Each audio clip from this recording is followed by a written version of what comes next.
Okay, so Rich, what would Invader Zim say about being on the Patrick Labber show with Patrick Labyorteaux? Eh, who are you? Who are you? Patrick Labro what? From the heart of Hollywood, it's the Patrick Labber Show with Patrick Labyorteaux. It's the Patrick Labber Show. Patrick Labyorteaux. He's the one you gotta know. Tonight's episode, Richard Horvitz. Patrick Labber Show. He's the one you gotta know.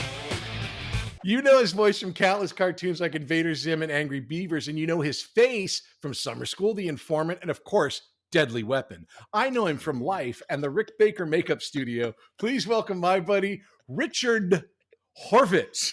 It's hard to do that, right? It's hard to It's go hard from to do that. that D to a hard H. I was just schooled by Richard on how to say his name correctly. How do you say your name correctly when you're doing your slates? Well, I changed it from Richard to Rich. Rich Horvitz is easier than saying Richard Horvitz. And then you get the Horvitz honk when you do the H. It's like a Richard Horvitz. You know, with a name like Labyorteaux, it falls off the tongue easily. I know. I've heard Labyorteaux so many ways. Labarteaux. I've heard that one. Have you heard Labarteaux? Dean Cameron calls me Patrick Labyorteaux, which obviously is my, that my sounds like preferred. Dean. Act 1, beginnings. You just told me something off camera, which I'm going to pull into this interview, which is your mom and you when you got into SAG, you have Richard Stephen Horvitz. So when did you get into acting? A lot younger than I thought. What's your secret origin? So my origin story, the prequel, is I got into SAG, I believe it was 1978. As I was thinking back, I thought it was 76, but it's 78. I grew up in the San Fernando Valley, like a lot of us did, and I was surrounded by child actors. I went to school with Lucy Dreyer. I went to school with Ike and Al Eisenman, and so you were near Grant, I was. Yeah, we all went to Grant. We all went to Grant and Milliken, right? That was Madison for me, but Milliken. Okay. But Moose went to Madison and Milliken. I went to Grant with Ike and his brother Al and Moosey Dreyer. But Al and I were like best friends. Al and I. I remember that. Yeah. Al was such a jokester in high school. He would do. Al was one of those kids that was like everybody has him. Doesn't matter if you're in the industry or not. Yeah. He was crazy, literally crazy. Probably still is. Don't know. I refer to Al as like our version of Jonah Hill. It's like he would say he had no filter. And he did this weird thing. I'm going to share this where he could like lift his tongue and squirt spit. And for some reason at, 15 years old, I was amazed. It was like Doug Henning, the amazing world of Doug Henning. A highly valued talent. Yeah, very highly valued talent. But I had grown up watching, Moosey and all of them on, all the after school specials and all that. Right. And I had been sat in front of a TV set from a very young age. Like as far back as I can remember, I would just watch TV nonstop. And it was probably because I was the last of 6 children and the age gap is like 23 years between myself and my oldest sister. And same parents. They were married for 76 years by the time they had passed away. They had been married 76 years. And getting busy for most of it sounds like. For at least 6 times that I can count. And so it was easy just to put me in front of a TV set because I was, the TV generation. And I fell in love instantly with Tom Jones. So I'd walk around doing my Tom Jones. Loved it. It's not unusual to be loved by anyone. No, right? And of course the Flip Wilson show. And my dad used to laugh because I'd walk around doing Geraldine, like look out, killer, look out, killer, right? And I'd put on my mom's muumuu and her slippers. My dad would be like, "Oh my God, he's in the muumuu again." But the one show that I absolutely fell in love with was Get Smart. I loved Don Adams' delivery. I loved everything about it. So I knew from a very young age that I wanted to be a performer. Like I knew I wanted to be on TV. I'm going to jump around here just because I'll forget later. So obviously Buck Henry and Mel Brooks created Get Smart. Yes. When we were doing summer school with Carl Reiner, Mel Brooks' best friend, did you Yes. talk to him about that at all? I didn't. I don't remember ever talking to Carl about Get Smart. I did have he did tell me a story about Mel, which really, I don't know if I ever even shared this with you, but Carl came up to me off the set and he goes, "You remind me of Mel." And I said, "Why is that?" And he goes, "Because everyone thinks that when you're talking, you're always being funny."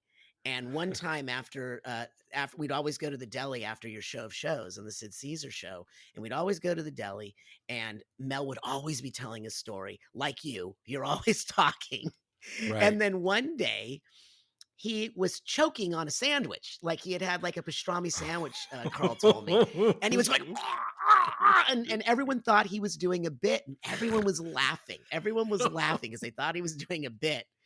Then he goes, until we realized, we saw his eyes watering and he's starting to turn blue, that we all just went and just started slapping him on the back. Now, all I got out of that story was, "You remind me of Mel Brooks." Of course, exactly.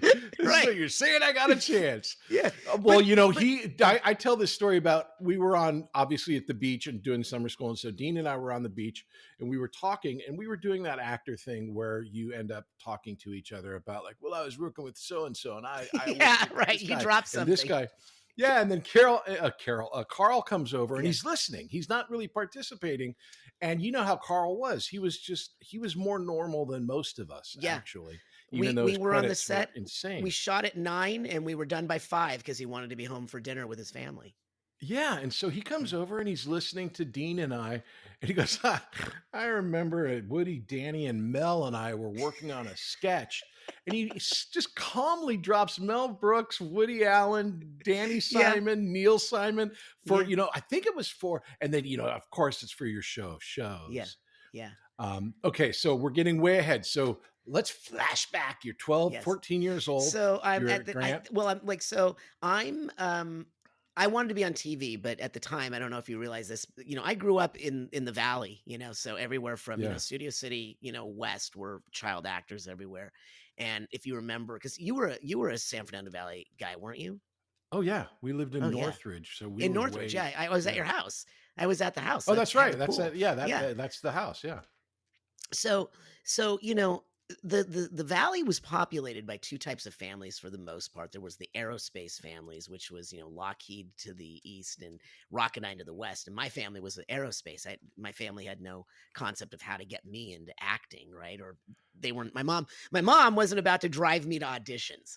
That was the big thing, because my mom did not drive the freeway or over the hill through the canyons, as we say in the Valley. She wasn't going to drive anything. So that became the first obstacle we had to overcome. But I was in a play in a community theater, and the creator or the writer of that play was a man by the name of Floyd Huddleston, who had written all the music for the Aristocats for Disney, and he took a liking to me, and he said, I want to introduce. He said to my parents, "I want to introduce Richard to my agent," and so my mom was like, "Okay, but I'm not going to drive." So it was back then. It was called the commercial. It was like, what was it called? It was CAA, but not the CAA. It was like Commercial Artist Agency or something like that. I can't remember what it was. I never forget but the Eileen Farrell was my agent. She owned something called the Eileen Farrell Talent Agency, and I was there with Christina Applegate and that whole group. And I instantly started doing commercials. So that's how I got into SAG. I was doing Freshen Up bubblegum commercials. And back then, you're on a national commercial, and it's how like old are you're you a at this star. point? I'm about 10, 11 years old. I mean, I don't want to make too much of it, but you got to. A national commercial is completely different than the way advertising back is then now. It was, yeah. Back then, you've got 3 networks, and if you had a national, they would run for, what is a cycle? 12 weeks, 3 months? 13 weeks was the cycle. 13 weeks. So you'd have a cycle of these ads where they paid for everything. So they ran these national commercials more. Like, I remember being on, obviously, Little House on the Prairie, but like Ike did a Doublemint commercial that was on twice as much yes. as In the movie, I think it's in a any TV movie show. theater, right? Yeah, he's in a was, like, movie theater, and he puts Yeah. a piece of gum in his mouth without taking off the wrapper. Yes. But I mean, it's like when you're doing a national commercial. I had a national at McDonald's, which not only can Yeah. you make a ton of money, I think I made around Oh, 20 boy. grand back in the day, and that Absolutely. was in the 70s Yeah. for a kid. I did a bunch of commercials. I started out as a hand model. I don't know if I told you that. So I don't know if you remember this. If you did a toy commercial, you Okay, wanted wait, to be a wait. principal. Let's see him. Let's see him. Let's see your They're old talents. now. They've got Very, age very nice. spots on I them. recognize your hand. Yes. They're all or arthritic now. But Isn't back it then- funny that every Yeah. picture you take, how do you take a picture when you're playing Invader Zim? It's all about the hand, baby. Zim. I am Zim. But it's funny because I finally booked a job pretty quickly. And I thought, I'm going to be in this toy commercial. I'll never forget it. It was called Kent and His Cosmic Cruiser. And it was, I don't know if it was for Kent or Toys or something. Sounds like a pedophile ready to pick Exactly. some kid up. Well, it was like a knockoff Star Wars thing, right? Because we were young and Star Wars had come out, and these kids are playing with it. And I'm like, oh yeah, I get to be like, oh no, it's your hands. When we do the close up of the kid playing with the toy, it's going to be your hands, like, oh. And so eventually I longed to be desired for more than just my hands, and then I started doing a ton of commercials. But you're right. I remember one of my biggest money makers was Freshen Up bubble gum. There's liquid inside this gum, and Chevy Citation and Rustler Steakhouse. So I was doing a crap ton of commercials, Right. and that's how I got my card. And then to answer so your then you're a doing- long-winded way of saying how I Yeah. got to Richard Stephen Horvitz. Is that the question, or do we move on? Yeah, but from that? no, that wasn't even the question. The question was like, how young were you when you started? Because I always Yeah. thought that you were like kind of out of high school, maybe out Yeah, of college, yeah. and then you start. But so you're doing the commercials during high school and stuff. When was your first big theatrical middle break? school. I was still in elementary school when I Oh, first wow. started doing this. Okay. Yeah. And And I mean, you I would always be on self-actualized. You really, really wanted it. It wasn't a stage. I mom really wanted it. effect. I knew. I mean, I've been fortunate. That's all. I knew what I wanted from a very early age. What's interesting is that I would go on these interviews. I don't know if you remember that. We called them interviews. We never called them auditions. Yeah. Your Yeah, agent would call. I never knew the difference. I mean, Yeah. is it weird to say interview? Because that's, for sure. I still say an interview. I said yesterday to you, I've got an interview, right? Yeah. I got an interview. Yeah. And my mom used to keep this little book with all your interview, remembering what clothes you wore, what the time was, what the casting house was. Yeah, it was just like, I was totally into it. From a very young age, I could go into a room and not feel anxious at all. I was never nervous about it. I just loved it. But yeah, so I'm in elementary school and I'm doing a ton of commercials, but I hadn't really, I think maybe the only on-camera sitcom I did at that time was Different Strokes. I was on the episode where Wow, that's pretty Dad- cool. Dad buys uniforms for the team. And I'd gone on a ton of interviews with Todd Bridges and everyone else. I'm sure I was on them with you at some point and with Moosey, but you guys were the ones booking those jobs. But Todd used to hold court. I'll never forget this. Do you remember when Todd used to hold court? I would walk into it. Oh, yeah. Into a room, and he'd be sitting at a chair at the head of the room, and everyone's like, and he'd be like the coolest guy. He'd be like, yeah, man, that's not how things are. I'm like, what, Todd? Well, he comes from obviously an entertainment family. His mom, Yeah. Betty Bridges, was an actress and then a manager. And again, a younger kid in the family, this big family. So he had all of this knowledge, and he had that attitude of just like walking in and kind of, having this confidence, which again, you need as a kid actor. Yes. It's interesting. You say something which is really, I want to point out to people that, always ask me about what it's like being a child actor.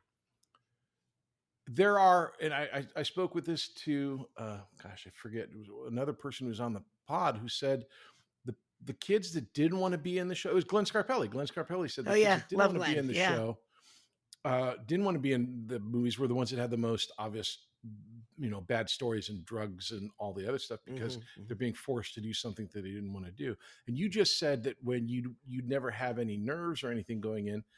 And I totally agree. It was just sort of like, that's your time to like goof off and be silly and do a character and do whatever it is you're doing. Yeah. That was the kind of fun thing. Go in and try to get this audition, get this, job, Yeah. and kind of goof around. That's what I loved Yeah. about it. And also the big, like you say, the rooms, hanging out with a bunch of other kids like that. Yeah. Did you see that movie Licorice Pizza? Yeah, I loved Licorice Pizza. Licorice Pizza was, well, where they put Tail the Cock restaurant wasn't accurate, to be honest with No. you. But yeah, Right. No, no, it wasn't, and Licorice but Pizza yeah. wasn't accurate either, but that's fine. No, but I did think that what was great is the agent that he meets, Mary Grady, who is a real Yes, agent. Mary Grady. Oh Yes. my God. I don't know. I never met Mary Grady, but every agent that I met was like that lady. Absolutely. And that was a great version of it. And it was also a great kind of realization of kind of what it was like in that time period. Yeah. Yeah. So you're on Different Strokes, which Well, at wanted all points was a huge show. Yeah. And I where want were to they circle shooting back. at that point? Yeah, go I ahead. want to circle back to something you said about I would say the only adverse side effect I had as a kid, which is still kind of with me today that I still fight, is that if I had a callback and it was on a Friday or any day, I would spend days in my head going, oh, please, please, God, let me get this. Please, please, God, please, Yeah. please. I mean, I couldn't stop obsessing in my head. And, I'm 10 years old, like, oh God. And I always had the same shirt I always wore for, you always had the outfit that you wore on auditions. And I was like, oh, please, please, God, please, please. But and was it after or before the audition? It was after the callback. See, that I just talked about this in one of my short stories, which is the final 5 o'clock Friday audition. Yeah. Where it's go down to in, you and it's three. a network, and you don't have any news, and Yeah. there's no internet, there's no phones, there's nothing, Yeah. and you're just sitting there in your room by yourself, waiting going, for the phone to ring from Yeah, your I get that. agent. And it's a horrible Right. thing to do for a kid, because you should be outside and you're trying to play and have fun, but your mind always comes back to You're pacing back and forth, smoking your Pall Malls, waiting Yeah, for the exactly. And shooting hoops or skateboarding. That was big. I was a skateboarder, but and it would always be like, be careful, don't fall. Like you might get this job. My don't- mom wouldn't don't- let us go in the sun if we got a call back because you don't want to get a tan. Exactly. But I always envied people like you and Ike and Moosey because you guys were booking the jobs. I wasn't booking the big jobs. And but you're right, the money from commercials. I stored up so much money from those commercials back in the day that I paid for my own braces. I paid for all Wow. doctor bills for me. I bought furniture for my parents. I paid for my own college, of which I dropped out after Of one course, quarter at UCLA. but that's the thing. The one aspect that I really like about acting, and still to this day, is we're really old men, Yeah. and we're still we here. we can still work, and we can work when we're 80 or 90 or however to the last day of our life. We Yeah. could be in something because it's the one kind of thing, one kind of job that actually they talk about ageism, but Yeah. we were No. when you're hired as a kid actor on a commercial, like ones you're doing, you're paid exactly the same amount as the Absolutely. adult actors. Absolutely. And so it's not like you're making kid wages. You were making a way. full actor's rate with Yeah. residuals and all that stuff. And it was exhausting. It really was. You'd come off a day on the set and you'd go home. I remember I would come home and I would be really tired. I might have played it up a little bit because my mom became sort of a kind of a stage mom. Would go, let him rest. Let him rest. He's tired. He had a very busy day. Oh, I'm Well, so we had exhausted. the I need idea more that to like eat. if you got a job, you didn't have to do your chores, which can then rapidly metastasize into I am God and I will Yes. control everything because I got a job, which my doesn't really work. my treat each week when I worked, my treat each week was licorice pizza. I got to go and pick out like my favorite 45. And Wow. I remember my first one was Chick-a-Boom by Daddy Dewdrop. Chick-a-boom, chick-a-boom, don't you just love it? Heartbeat, it's a love beat was a By the big DeFranco one. family. The DeFranco family. And I was such a DeFranco family. I found out that Ken Olant was friends with Tony DeFranco. Really? And so I contacted Tony because I had this idea for a show at one point. And Tony was like the nicest guy in the world. You know, he still is. They were talking about, I think it was like the 50th anniversary of Heartbeat, It's a Love Beat. And they were talking about doing like a concert and who would go. And I was like, first one to chime in, me. Yeah, I will. So, yeah. But anyway. Okay, so you're doing all of this stuff. What would be your first success? Because actually, there's a good question in here. I know what it's like working as a kid, and you're saying that me and Moosey and this other and Ike were getting all the jobs. Mhm. I think it's mainly because of luck, timing, and geography. There's really no variation of talent in all the people you're talking about. We're all different, of course. Yeah. How did you deal with that?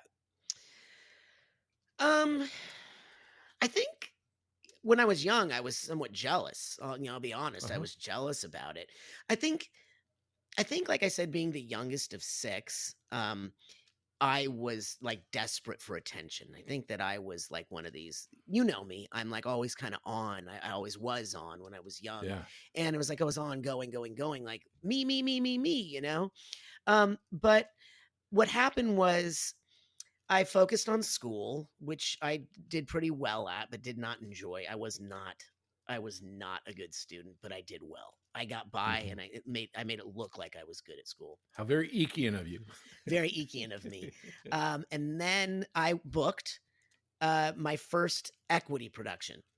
It was Oliver at the Aquarius Theater.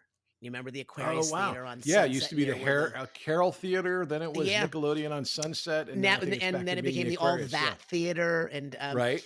It was right near the Music Plus around the corner on Vine. And the minute I stepped on stage, I didn't know it until that moment when I was in this big equity production with Shani Wallace, who had starred as Nancy in the 1968 Oscar-winning musical Oliver, and directed by Anna White, who was the 1968 Oscar-winning choreographer of Oliver, and Stubby K, who was in the original Guys and Dolls, right? Yeah. And Dick Shawn.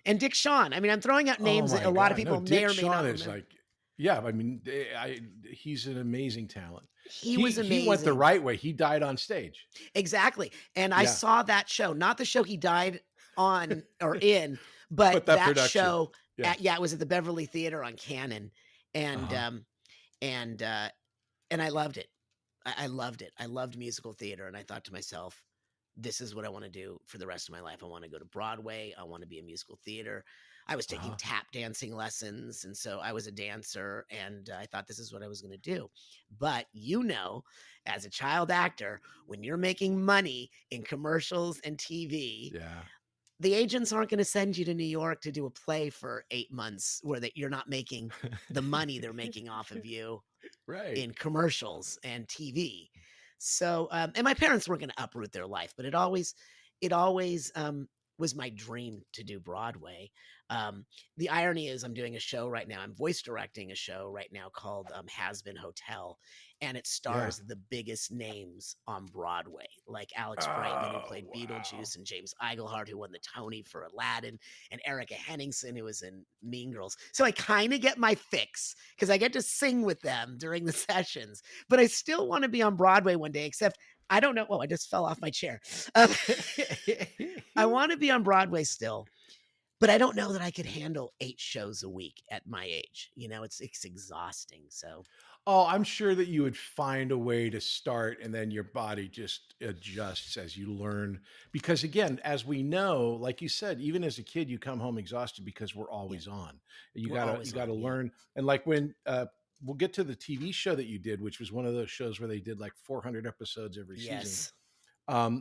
But when you're doing a TV show, you got to pace yourself. It's a marathon versus a movie. Absolutely. With Alex Brightman and them, are you directing in person, or is it all over? So when I'm in New York, I try to take a week out of the season that we're recording. So we're on Amazon, so it's not really a season as we know it. It's 9 episodes, 6, 7, 8, 9 episodes. I try to go for a week to New York and try to record all the New York actors. And then the LA actors, the LA cast members, I record in person at the studio. And then the ones we have to do after like their schedules didn't allow for the regular schedule, I do it via Zoom. And I do it on Zoom, and they're the studio. We got to circle back to that because I had no idea you were directing. I got to talk to your 14-year-old. I want to talk to your 14-year-old person here, and I have a great statistic that might make him feel really, really good. Where is it? Or old. I've got it in my notes. Okay, so this is for your 14-year-old. This is a crazy stat I found on your IMDb. Go back. Go ahead. I have 65 acting credits. Okay. I'm a pretty badass. I've been acting since I'm 3 years old. Oh, I've been knocking it out. You played Kevin in summer school. I played Kevin. You might have seen it in summer school. Nicolas Cage has 125 acting credits. So we know Nicolas Cage paying off, the mansions and, the meteorites and the pyramid, what do you call it? Tombs in New Orleans. Right. Yeah, they cost a lot. So I've got 65 credits. Nick Cage has 125 credits. Richard, you have 224 acting credits. You have over. I have over 300 hours on television. You must have thousands of hours in television programming. The majority of those obviously are voiceover. However, there are shows that I did. I recently started digitizing my old VHS tapes of like my old demo reels and everything. Well, that's not on IMDb. That's not on IMDb. That's not on IMDb. Right? I forgot about that one. Yeah. Yeah. I forgot about that. Oh, there are shows that I did. Weird Science. I didn't even remember, not the movie, but the TV series. Right, the TV I totally forgot that I had done that. Which is nice. That's a nice problem to have, to forget that you had worked. You know what I mean? Otherwise I'd be like, just holding on to that one thing, which was summer school for me for a long time, which we will get to. We'll be back after these messages. Hey there, my name is Patrick Labyorteaux, and I play an actor on TV. And I also have this acting school called Working Actors School. And what we do there is we teach people to act using Zoom. So you can take an acting class with me and with a person in Connecticut, in Florida, and San Diego all at the same time, thanks to the miracle of Zoom. And I'm very excited to announce that we have a brand new class called Adult Weekly Class. Now, what is that? Now, that's a class that'll meet every Wednesday at 5:30 p.m. Pacific, and you come in and you have an hour-long acting class with other students. It's very, very simple, very, very fun. So if you've ever wanted to be an actor or try it or just mess around, these classes are great. So the Adult Weekly Class is going to be every Wednesday at 5:30 Pacific. Now, come and check it out. It's going to be really fun. Go to workingactorschool.com. Check out the website. You can sign up for the class there. If you need any other information, there's a phone number and an email on the website. You can get it there. And we would love to have you come and try. Talk to you soon.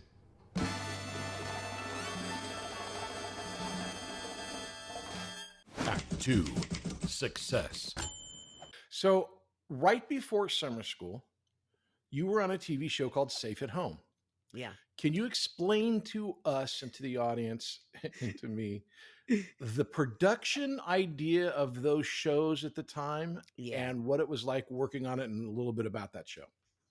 This is a running joke with me and Dean Cameron. I don't know if he told you this, but I said to him, well, I was doing a show at the time. He goes, Safe at Home? I'm like, yeah. He goes, love that show. Did you ever see it? Never even heard of it, he says, right? So to answer your question, I was going to UCLA. I was a theater arts major. I was miserable. I was absolutely miserable. I hadn't gotten housing. I had horrible acne. It was just a horrible time in my life. And I didn't even get housing, and it was just miserable. And I got an audition. So I got an audition for this company called the Arthur Company.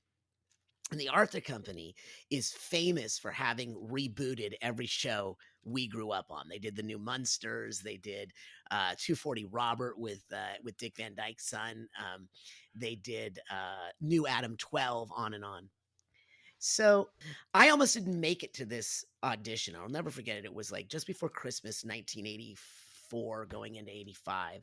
And I was using a Thomas guide to get to this audition.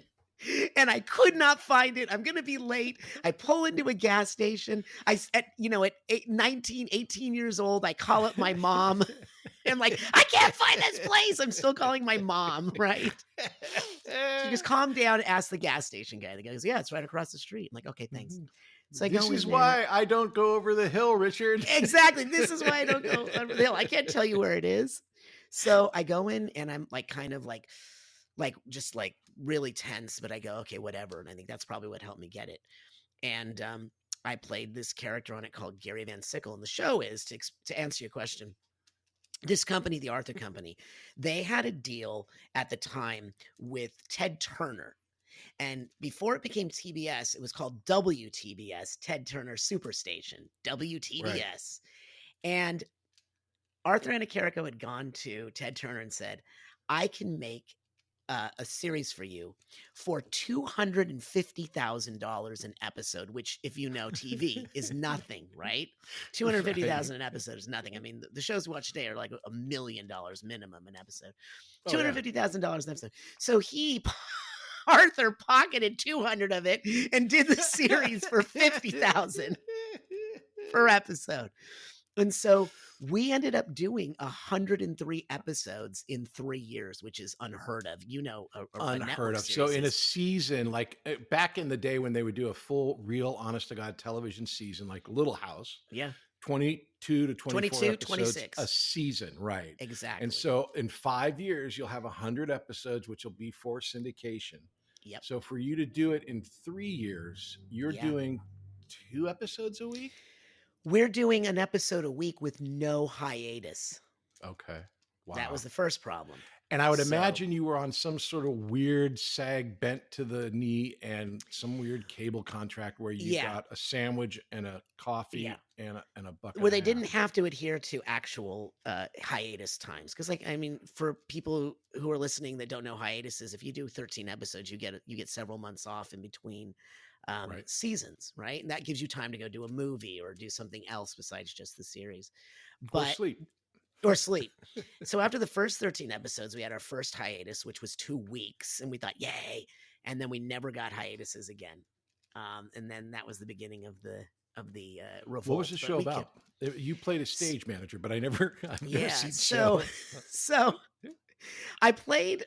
So the series was about an ex-football player. Keeping in mind, it's called Safe at Home. So you would think he'd be an ex-baseball player. But he played, so there was an ex-football player and his best friend, his running back, the character's name was Roger, and he was, I don't remember, it was Michael Cutt. My friend Michael J. Cutt played Dan's, God, I did this for years, and you start to block things out after almost 40 years. Dan Ford. He played Dan Ford, and my friend Gary Hudson played Roger Kyle. And Dan Ford was now a sportscaster in retirement at this news station. I was the stage manager for the show because my uncle owned the studio. So I'm like this. And this is where I started talking like this. So everything was like, and clear, Dan. And I got stuck in that voice. I got stuck in that voice. You got stuck in the voice by casting, or you got stuck as a person? I got stuck doing it for so long that it worked for things like Summer School. If you listen to Alan Ekian. Yeah, of course. I imagine there was some sort of a baby mix-up at the hospital. That became it's like an Alice Ghostly. All these current references. I tell exactly. All the kids love the show. All the kids love it. And so that's why I ask, was it something that you became a part of Richard? Yes. Or was it just on a profession? So it did. Well, the thing is that there's no denying I have a distinct voice. Like my voice, didn't match my looks, which is one of the reasons why on-camera work became, fewer and far between in bookings. It would always come down to me and somebody else, and it'd be that final callback, me and somebody else, and the somebody else would always book it because the feedback was always, he doesn't sound like he looks. It always reminds me of, like, I would have been great in silent movies. I would have loved silent movies, because now when I have an on-camera commercial, as much as on-camera audition, I do my best to try to stay out of my head and go, lower your voice or talk like this, because I did that. I went to Robert Easton to learn how to talk like this. The right? dude, yeah. The dude who basically came to my house, asked me to make a cup of tea and go, try just lowering your voice here. So for like a year, I walked around talking like this. But as you know, that's not me. That's not me. It's not my voice. No. So anyway, back to Okay. the show. So I was doing Safe at Home. And by the time I got to, I don't know, there was a season after I left the show. So 103. So I'd probably say it was around 60 or 70, episode 60 or 70.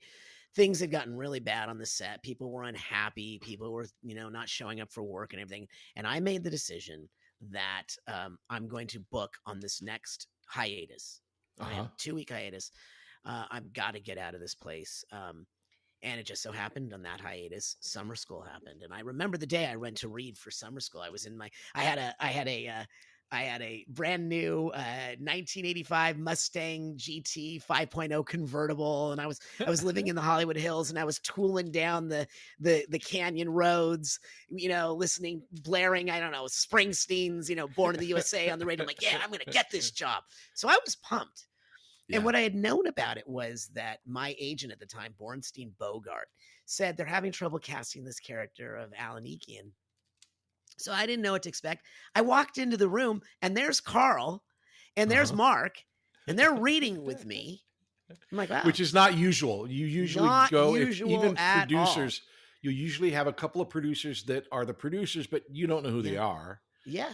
But with Carl Reiner, he's obviously Carl Reiner, and Mark. He's Carl Reiner, the sexiest man.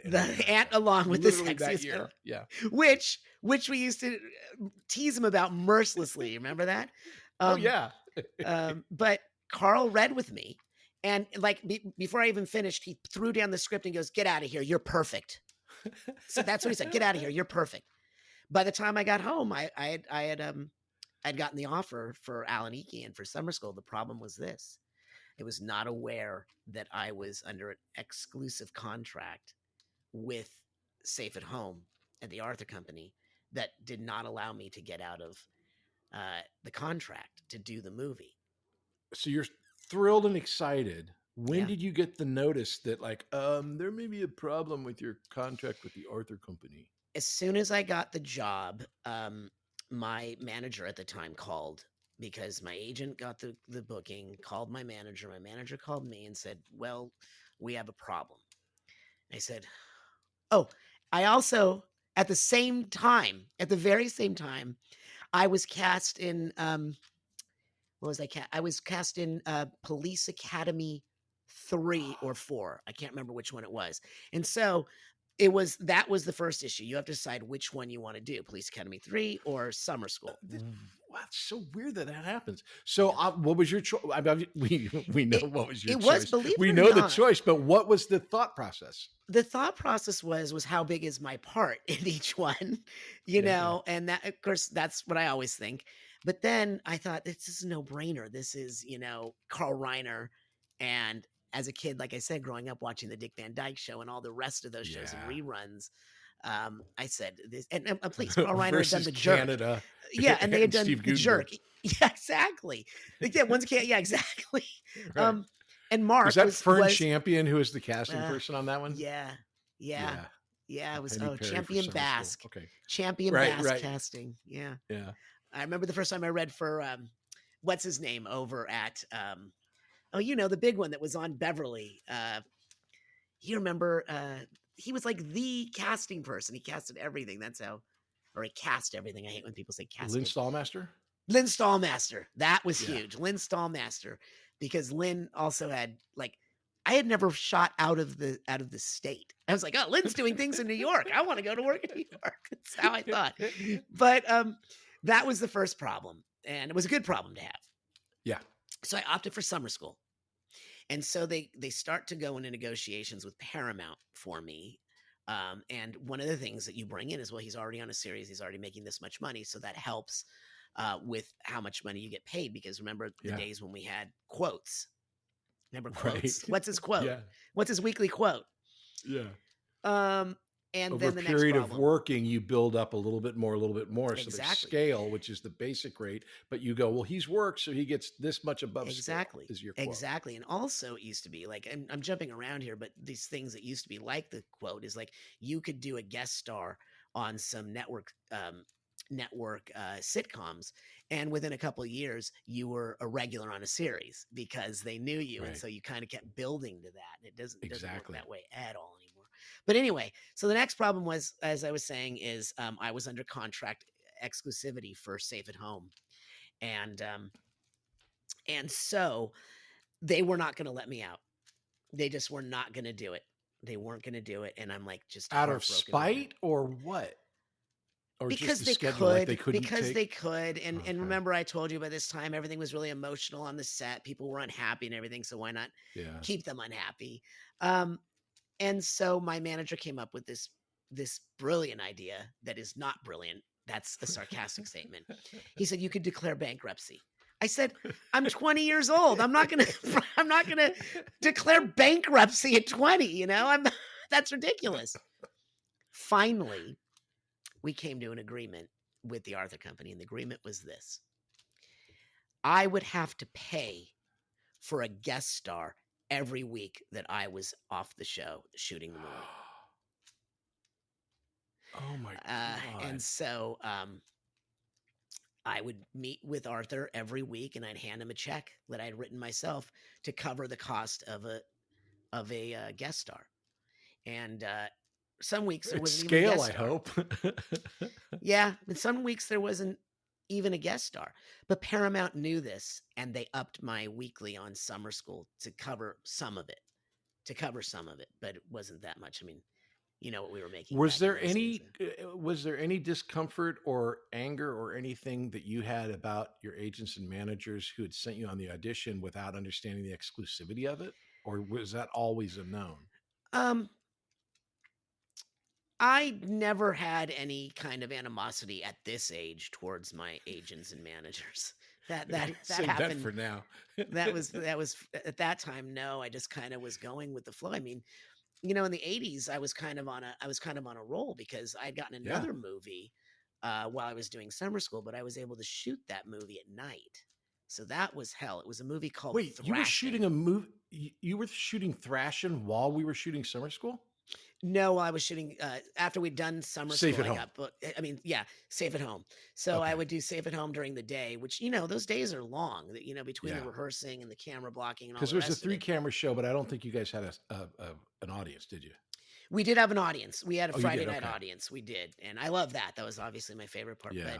But I was shooting a movie called Thrashing, where I played the jouster with Josh Brolin was in this movie, and it's if you've never seen it, I shot for like weeks at night, and in it I play the jouster, and I'm on a skateboard and I'm jousting because I was a skateboarder. I really was. I skated ramps and pools, and I think we talked about this when you and I were younger. But they invite me to the screening. I invited all my friends and family, and I was completely cut from the movie. They didn't tell me this. Still get residuals though. Of course, the 3 no, cents. Yeah, you get your daily. Yeah, of course. But yeah, Gleaming it the was, Cube ate your lunch. That was the But first time I ended up on the cutting room floor. That was the first time. So, okay, let's get to Summer School. So you get this part, you get Summer School. Yeah. I remember, I think you were the very last person to be a part of the whole thing. You had a rehearsal. You had a blocking rehearsal with Carl, and I wasn't there because I was still under contract and I had to fulfill a certain amount of episodes before they let me go. And I'd finished my last episode, so I missed I don't know. I think I missed a week of rehearsal. Yeah, we had 1 week at Paramount where it was, which was funny because we never shot anything at Paramount. It was all on location. Yeah. But we had 1 week at Paramount on a stage where they had taped out all the different sets. Yeah. And then we rehearsed it with Carl Reiner and all the kids and everything. And then when we started shooting, everyone got to meet you. That was awkward for me, to be honest with you. I felt awkward. And like I said, what was that like? Yeah. I felt like I had missed out on like the initial bonding element of it. Sure. I think I'm trying to remember the table read we did at Paramount. Because I think that table read was either before we started shooting and after the blocking, or we did the table read, then you guys did the blocking. I Do you think we remember? did. I think we did the table read first, then the blocking. Yeah, so I was at the Yeah. table read, and I'll never forget this. I'll speak out of summer school here. I loved Kirstie Alley. She was great, but it was during the time of those Molson Golden ads or whatever it was, where the woman would overlap the guy's dialogue. Do you remember Right. those commercials? Yeah. I don't know if it was Molson Golden, but something like that. And that's what she was doing at the table read. Nobody could get their lines out because she would overlap Mark or she would overlap somebody else. And I remember Dean and I have talked about this a million times. Like, hey, can we talk here? Do you remember that at all? I don't remember that so much as I remember it was so, we shot Little House at Paramount. Yeah. And so going back to Paramount for me, I was in my own little journey of having now gotten a movie that was a real life movie at a studio. And I felt like I did it. I moved on from being a kid actor. Now I'm a teenage actor, which I then would later do with, And I think it was such a big deal that I was open to, I've always been kind of like, I kind of ignore those types of things, not because I decide to ignore them, just because they kind of go over my head. Different actors do different things. But I remember thinking you were hysterical. And then when you came back on set, like what Carl Reiner was saying, that you were always a joy to be around. No, I don't know about that. I know that Dean felt that. I know that Courtney didn't think about that at the time. Because Courtney is, it's like, of all the summer school people, I haven't seen Courtney. And again, I'm not talking bad about her, but it's just it's sort of like felt like Courtney was not part of that deal for whatever reason. It was weird. It was weird. And if you see the poster that's right behind me, that's our summer school picture, right? Oh yeah, that's us on the beach. They gave us at the wrap party, and everyone signed it. And Courtney had written on mine, I know on set we were opposing forces, but what you didn't know is that I was secretly laughing at everything you were saying and doing. And I'll tell you a story. There's so much. Comedians love that, by the way. But I will tell you a story about summer school and Mark Harmon years after, but you have to remind me to get back to it because it's a great story. But that's what Courtney had written. And at the time I was always on, but we're like 20, 21 years old and we're young guns, like kind of gunning for Carl's attention and gunning for ideas, like playing, like playing Simon Says, and we shoot that, because we played Simon Says off the set, and Dean and I were always like, it's like, I think Dean and I were just kind of like this, unspoken. Does that make sense? It was an unspoken competition in a way. He might not have felt the competition, but I did. The irony is it was what you're talking about. I call it, or I understand it in my head, as that actor competition of getting the last laugh or getting the better joke. That's what it was. I see it a lot in the writer's room. When I'm in a writer's room, it's very similar. But definitely. And Dean was definitely he was always, in my mind, I told him this on our conversation. Yeah. If there was a method actor on summer school, Dean was the method actor. Yeah, definitely. He had studied with Peggy Fury too, which is where Sean Penn had come from and everything. And Dean, still to this day, we laugh because, Dean, you and me, we're all close. Dean and I have done a ton of stuff together just for fun in the last, 6 or 7 years, or maybe even longer now, 10 years. But, we did that, some kind of joke that we did during the pandemic. Yeah, you did that. You did the bug, a short film. Yeah, we did the bug. You did other, some kind of laugh. It was a lot more complicated than just the jokes. You guys were doing. Yeah, we shot things. We actually, jerk-ass fireman.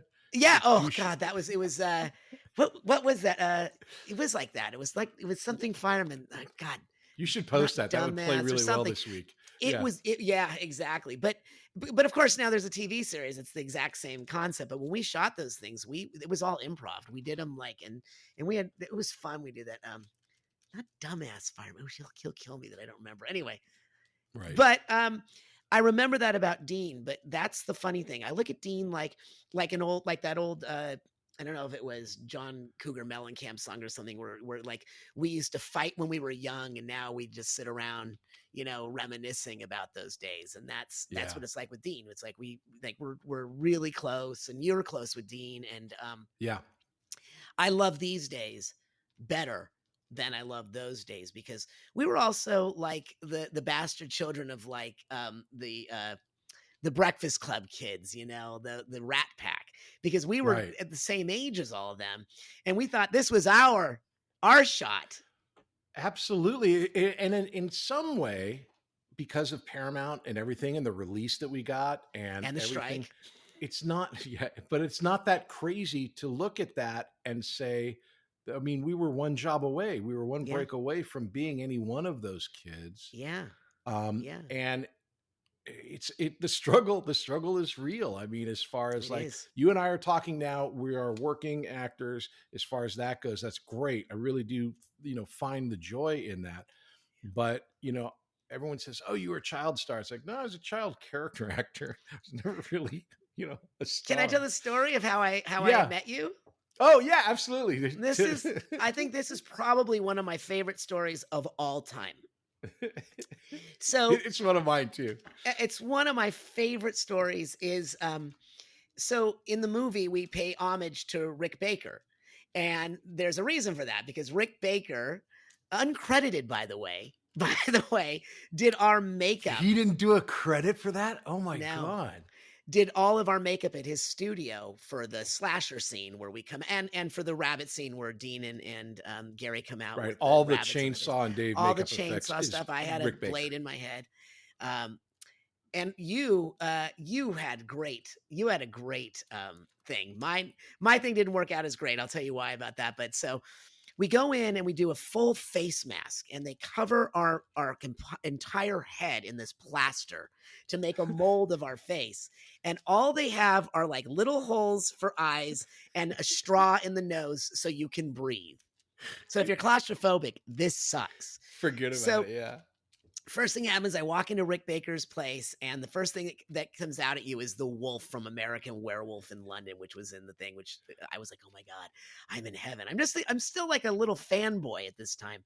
So I'm Yeah. in the chair, and I was up at some hour, and we had an hour in between calls. And while I'm in the chair with full plaster on and nostril, straws and two little eye holes, in walks Patrick.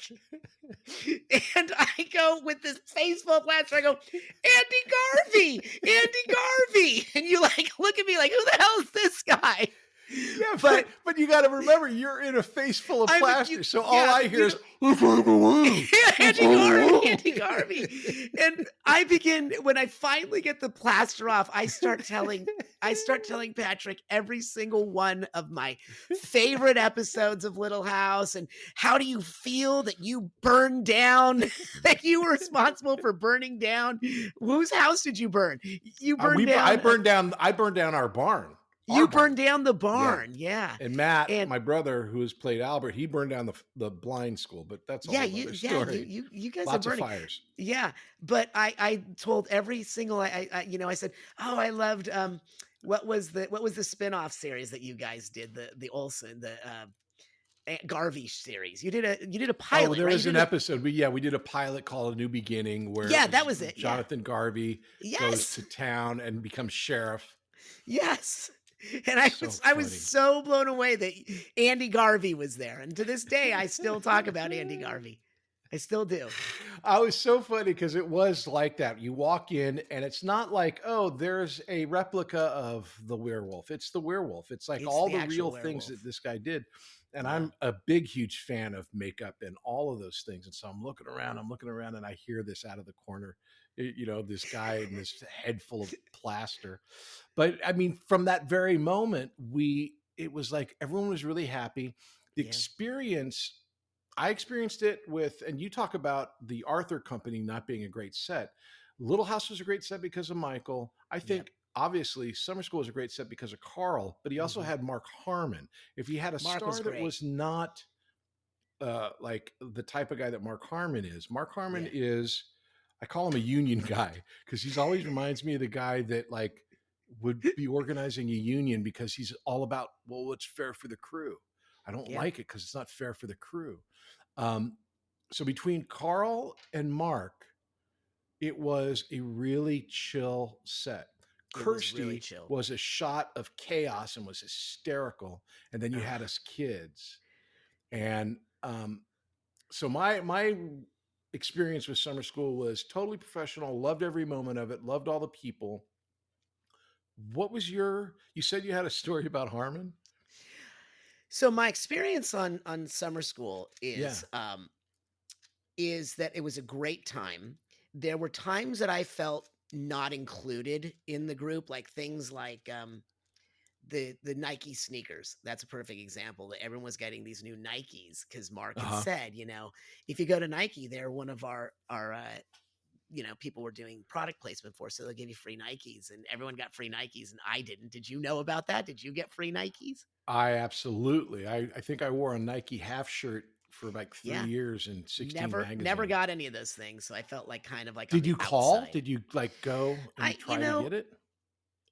I just kind of felt on the outside for a long time, meaning I still had a blast, but I think that as someone who's anxious by nature, I'm like anxious and neurotic. I think that was one of the reasons I was constantly always on.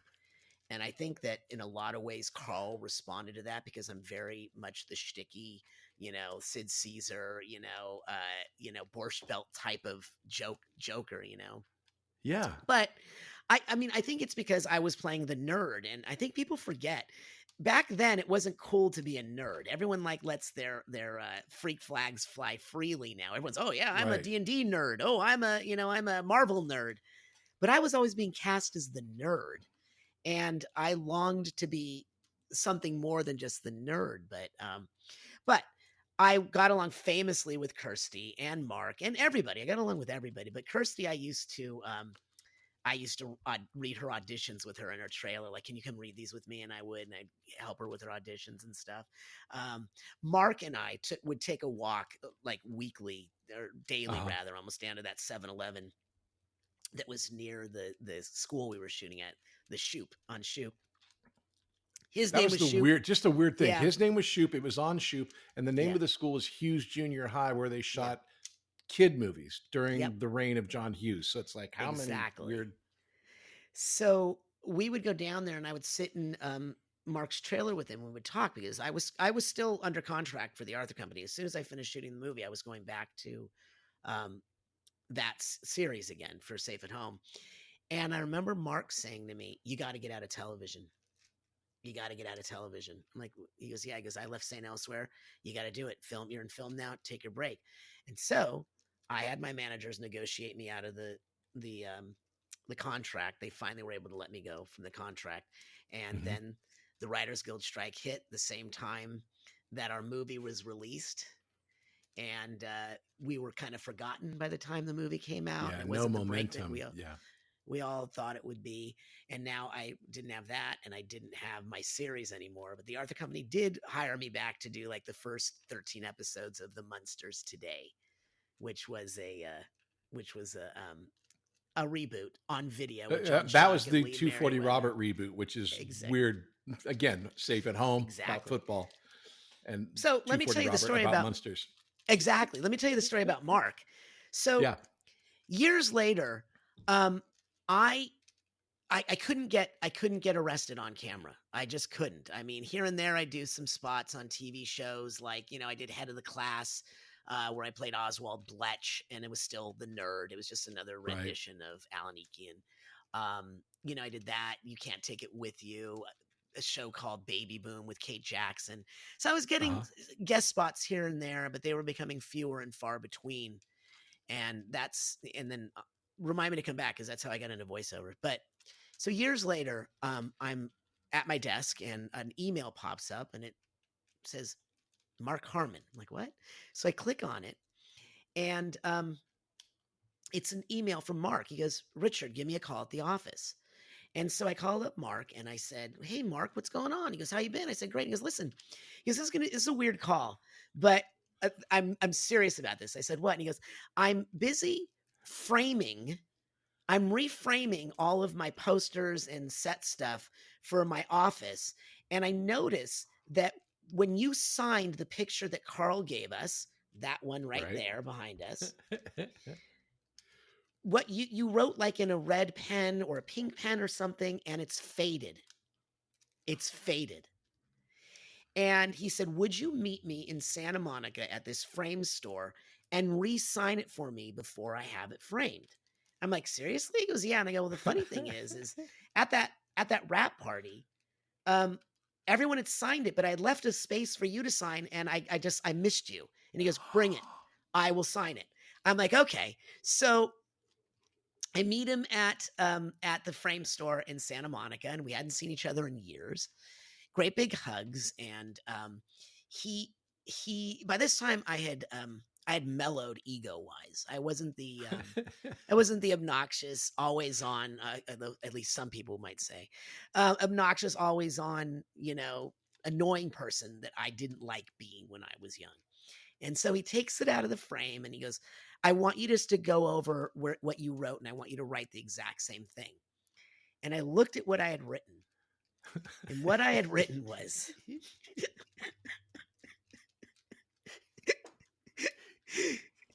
what I had written was,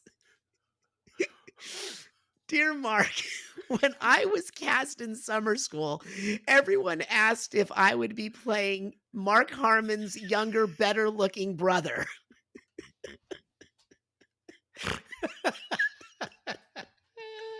I said, Mark, classic. I can't. And he goes, please just write it. I'm like, okay, all right. So then he signed mine, and true to Harmon form, he had written something like, Richard, your energy and inspiration on the set was a joy to behold. Every day you made me laugh. Just something so beautiful, so sickeningly sweet. Right. Versus my all about me, right?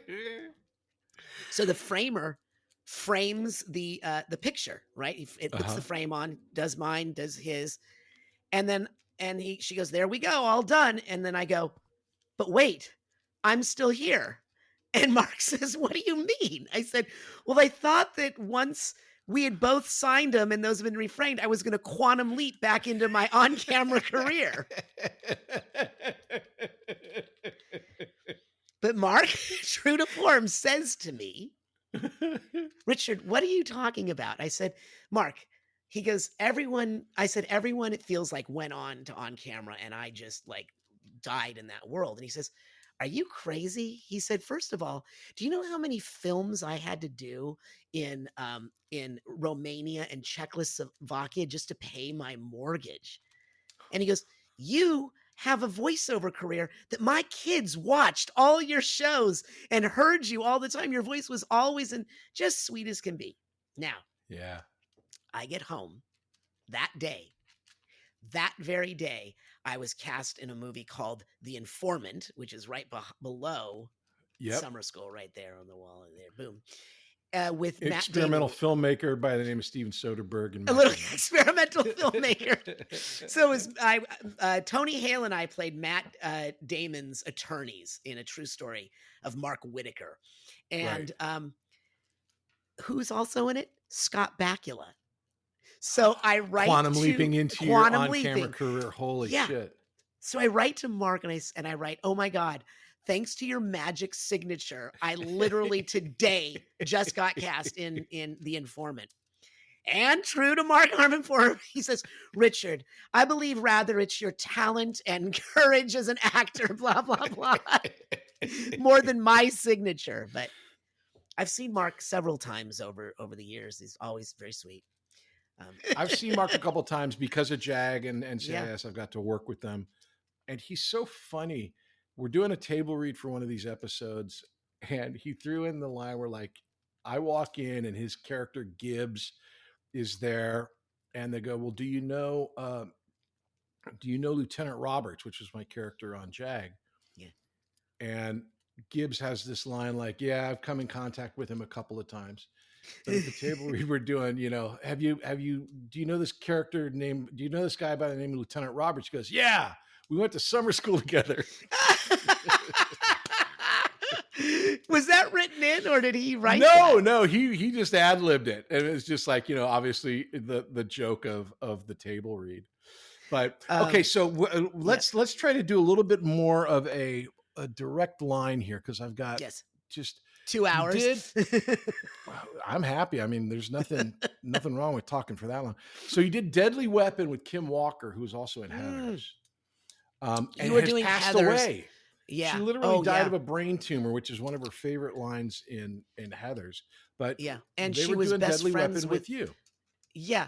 Well, so you're exactly right. You were doing Heathers at the time I did Deadly Weapon or somewhere around. I don't know if you remember. I came to your rap party for Heathers. I think you had invited me, so I was there. Okay, great. It was a long time ago. I don't remember. I barely remember anything after that. I was on a very strict diet, so I don't remember much. Yes. So Deadly Weapon was interesting. I went in to read for this, and it was Kim Walker, it was me, Barney Martin, who played Seinfeld's dad on Seinfeld, and this kid named Rodney Eastman at the time, who was being sold as the new James Dean, right? Yeah. And I was, like I said, still feeling really confident in auditioning, and so the character I was supposed to play was the mayor's son. And Gary Kroger is also in it. Still one of my dear friends. Gary Kroger from SNL. Hysterical. And the character was supposed to be overweight, like very overweight. So I went in and I stuffed myself. You're a secret, like, ripped dude, though. You were always in I great used to shape. be. I don't know anymore, but I stuffed pillows in to be really overweight, which looked ridiculous, honestly, when you're looking back on it, because my head was this big, but I'm like this, right? Michelin Man. Yeah, like the Michelin Man. And I met with the director, and Michael Miner, I think was his name. And he said, we don't have to do the fat thing. You're great. You got the part. So I went and I shot it. Oh, and, great. it was originally called Deadly Weapon, but because of Lethal Weapon, I think it was changed to Boy with a Ray Gun, which is pretty on the head for the title. Sure. But I recently saw it. I had totally forgotten about that. But that was a fun shoot. That was all at night, because my character is held hostage in a video arcade by Rodney Eastman's character with my father. And it was just another nerdy, annoying. And then did you have, was that, my brother did a movie called Deadly Friend. There was a lot of deadlies back in the 80s. Yeah. But Kim, died not long after that. She died maybe less than 10 years after that. She was like very good friends with Jennifer Aniston. Really good friends with Jennifer Aniston. I just remember when we were doing Heathers that it was, if you thought that there were cliques on the summer school set, there were defined cliques on the Heathers set that were encouraged, because we were all playing the characters and it was just a weird movie. And so she and Christian, I think, were either dating or not dating, but definitely not dating when he started dating Winona. And I mean, literally at high school, it was just high school politics. It was high school. It was so still high funny. school. It was just, we were talking about earlier about jealousy and envy. One, I wish I had been in Heathers. That was one that I would have loved to have been in. But you know what I would have loved to have been in? Ski School with you and Dean. That would have been great. That would have been so much fun. That would have been so much fun. We'll be back after these messages. Hey there, my name is Patrick Labyorteaux, and I play an actor on TV. And I also have this acting school called Working Actors School. And what we do there is we teach people to act using Zoom. So you can take an acting class with me and with a person in Connecticut, in Florida, and San Diego all at the same time, thanks to the miracle of Zoom. But we also teach kids. We have a great class called the Youth Weekly Class that's every Tuesday at 5:30 p.m. Pacific Time. And it's for kids. It's for like 10 to 17. And we have a great group of kids right now, and it is ongoing. So if you know someone that wants to get into acting and has never done any acting but would love to try, Why don't you have them try starting off with Youth Weekly? Just go to workingactorsschool.com and check us out. It's Youth Weekly every Tuesday at 5:30 p.m. Pacific Time. Act 3, present day. Let's get into the voiceover thing because I have these notes. Here are some shows, just some of the shows that have more than one, or actually more than 8 episodes that you star in. The Grim Adventures of Billy and Mandy, Angry Beavers, Invader Zim, Brandy and Mr. Whiskers, Squirrel Boy, Ben 10, El Tigre, The Adventures of Manny Rivera, Betsy's Kindergarten Adventures, Kick Butowski, Suburban Daredevil, The Adventures of Kid Dangerous, Skylanders Academy, Rapunzel's Tangled Adventure. Yes. We'll get into like the big ones, but what's with the word adventure in your resume? There's so many adventures. I'm all about adventures because kids, it's a buzzword for kids. Adventure. How did I get in? So I got in because, like I said earlier, my on-camera career was like going nowhere. It was very depressing. I'm like, hey, and all I was known for at that time was summer school. No matter what I did, it was always, hey, you're the summer school guy. You're the summer school guy. And I wasn't really booking a lot of on camera, and I was going broke. To be honest with you, I was going broke. I was like, I had cars to pay for and a house to pay for, and now ex-wife to pay for, and I just didn't. I didn't know what I was going to do, and it was my mom. My mom, she said, "Hey, you should do voiceover." I'm like, "What?" She goes, "You should do voiceover." My mom knew nothing about the industry. Even though I was a child actor, she really knew nothing about voiceover work. And so what I did was I listened to my mom like I always did, and I went to my commercial agent. At the time, I was with a commercial agent named Susan Nathy. Okay. Susan Nathy, CPC and Associates. And they shared an office, but not a company, with a woman by the name of Sandy Schnarr. Remember Sandy Schnarr Talent? We know Sandy, yeah. So I went over to Sandy and I said, hey, I want to do voiceover. And she said, well, you got to do a demo reel. And back then it was a reel. I mean, it was reel to reel. Of tape, yeah. Of tape. And I just found it. I just found that my original demo reel. Oh my God. And it never made it to the wall of Voicecaster, by the way. But anyway, I made the demo reel and she said, again, my ego was through the wall because not only was I not working, it was kind of, don't you know who I think I am? She said, this is great, but you should do classes for animation. I'm like, classes for animation? I don't need classes. Don't you know who I think I am? And so the first month there, I booked 3 commercial spots, 3 radio commercial spots. Wow. It's like starting over for me because I started in commercials. I'm back to commercials. 3 radio spots. And I remember the very first job I booked was for, I think it was a Chevy or a Ford commercial. I had one line. Bye, Dad. Bye, Dad. And Sandy like sends me the contract and the script. And I'm like, this is all I say? And she says, honey, the person who has all the announcer lines makes the same money as the guy who says, bye, Dad. Like, okay, so back then, this is how naive I was to voiceover. This is how naive. Back then, it was like $235 per spot per cycle. Meaning, if you did 2 spots, then you made, $500, right? 500, whatever. 13 weeks, yeah. Yeah. And it was for 13 weeks. And then after 13 weeks, if they pick it up, you get another session payment, which was just another $235. And so this is how naive I was. The very first one, I go, wow, if I do 4 of these a day, 5 days a week, this is really how naive. And I've been in the business for how many years at this point? I can be making, 4 or 5 grand a week. This is great. So I booked 3 spots that month. Never worked again the rest of the year. Never. It took me 5 years to break into animation. 5 years. But I was still supporting myself doing radio commercials. The first animated show I ever did was a thing called The Legend of Prince Valiant. It might have even been The Adventures of Prince Valiant. Right. But everyone had done that show. Everyone had been brought on.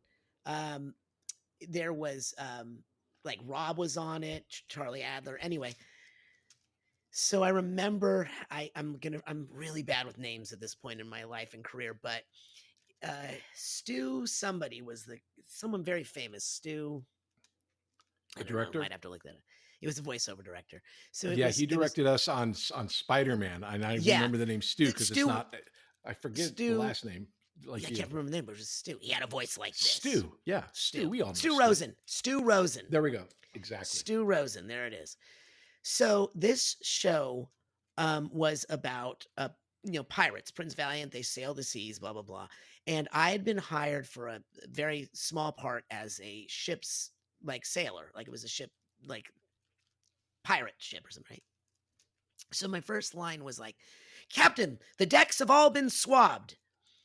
And everyone starts laughing. They all start laughing. And I think to myself, wow, I'm really good at this.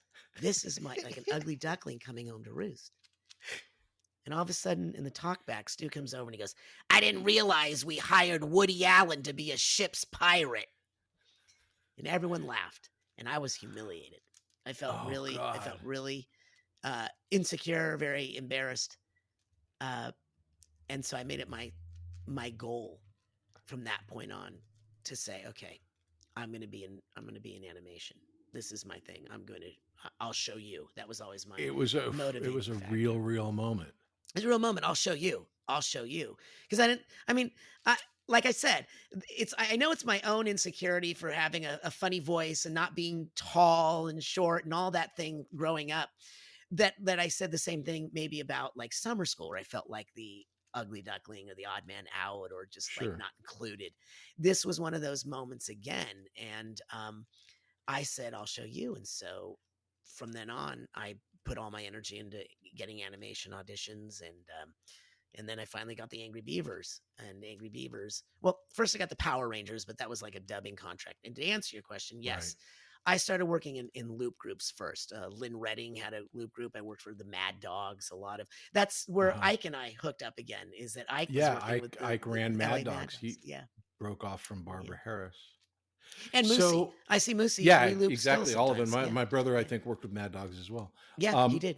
Yep. So okay, that's where I met. That's where I met Albert Ingalls, and then did the same thing about, hey, when you had the heroin addiction, it wasn't heroin, the morphine addiction. Yes, it was soup. I wasn't really puking. What he doesn't tell anyone is that it wasn't soup. Yeah, it was. He was a method actor. He was making himself vomit. He's a method actor. That's my brother, the method actor. When you're focusing in on the characters and stuff, you've had obviously great success, and I want to go through some of this stuff. How do you break down what they do? Is they give you a picture of the character, and then you've got to come up with the voice. They don't tell you what they're looking for. They tell you what kind of person he is. Like Invader Zim wants to take over the world, but they don't say a high-pitched squeal or. Yeah. So how do you look at it and then make the transition? So the first figure out what voice it is. So the first thing that I realized was that I don't have a huge range. I mean, no matter what I do, it's my voice because I have a distinctive range. But in fact, you always know it's me in everything you hear. Oh, that's Richard Horvitz. And we can do that a lot now. We can pick out Tom Kenny. We can pick out Rob and all that. But back then, I didn't have the range of a Jim Cummings or anything. But it had occurred to me early on that I go to see a Robert De Niro movie, right? And you could argue that Robert De Niro is the same in Goodfellas as he is. Absolutely. As he is in, as he is in Casino, as he is in The Irishman. And yet we follow him into that story because he's really good at letting the story be more important than him. Like he lets the story come through. And this was the beginning of me like trying to shed the ego that it's all about me, because I met a great teacher that I can talk about at some other point. But anyway, who had taught me this, that, nothing's more important than story, and that you're either an impressor or an expressor. And I decided in those moments that I was going to be an expressor. So when it came to a show like Invader Zim or Angry Beavers or anything else, I never start with the voice. I always start with a story, like anything, like even if we're doing on camera, I always start with a story. I find my want in the story. I ask Uh-huh. questions about the story. Like, wait a minute, I don't know why I'm saying this here. I gotta figure out why I'm saying this, who I'm saying it to, based on the information given to me. Then the next thing I say is the voice does the work of the spirit of play. So we do voices all the time without even thinking about it. For example, if you see a cute little baby, you don't think to yourself, now what voice shall I use that lets this baby know that I think it's cute? Hello, baby. No, that made it cry. We automatically go, hi, yeah, you're a cutie. I'm gonna punch you in the neck, or Right. which is a good dog. It's a good dog. And so, like, when you're a kid on the playground as a kid, you don't go, freeze, Lex Luthor, I'm Superman. You go, freeze, Lex Luthor, I'm Superman. So we've done it all our lives. But, like, I've got, like, a lot of sayings that I keep in my head when I'm working. I don't want to be doing. I want to be being. Doing makes it all about myself, which can distract from the story. And I don't ever want to distract from the story. I want to be part of the story. But I have another saying, when we know why we say what we say, meaning I've asked those questions, I found my want, then we're informed and we're free to play. So now I can do any voice I want to come up with if I come up with a voice. And a lot of people will tell you I do the same voice as Chaos in Skylanders as Invader Zim, and I wouldn't disagree. But my It's so story is interesting language I see. because when these get uploaded, part of the process is they have an AI that then gives you like show title ideas, which I ignore completely. Yeah. But if I'm the AI, I would sit here and go, the title of this episode is Forgetting Your Ego and Finding Success. I can't get over how important that is to a person that I thought I knew. Yeah. Was this a big thing? It sounds It's like it is. it's a big thing for me. I'll tell you how I came to it. If you have 2 seconds more, I'll tell Yeah. you. Back in 1994, I guess it was. Like I said, my on-camera career was crap. I wasn't getting anywhere. I had divorced my house. I lost my house and everything. I just lost almost everything. And I didn't know what to do, and I kept going out for auditions that became fewer and far between, mainly because I told my agents I'm no longer going to read for the nerd. And they, you sure? I'm like, yeah. And so I stopped reading for nerd parts, and so my auditions became fewer and far between. Mhm. And when I did get an audition, I started going up on lines. I started screwing up. I started being late. I started being late to auditions. That's Um, weird. I would Why do you think? walk out of the because I was so desperate. That's what was it. I was bringing desperation into it, and I had made this big stand about I'm not going to be the nerd anymore, and that's important to remember that I said I wasn't going to be the nerd anymore. And Yeah. so I would walk out of those auditions feeling like crap about myself, treating myself horribly, drinking too much.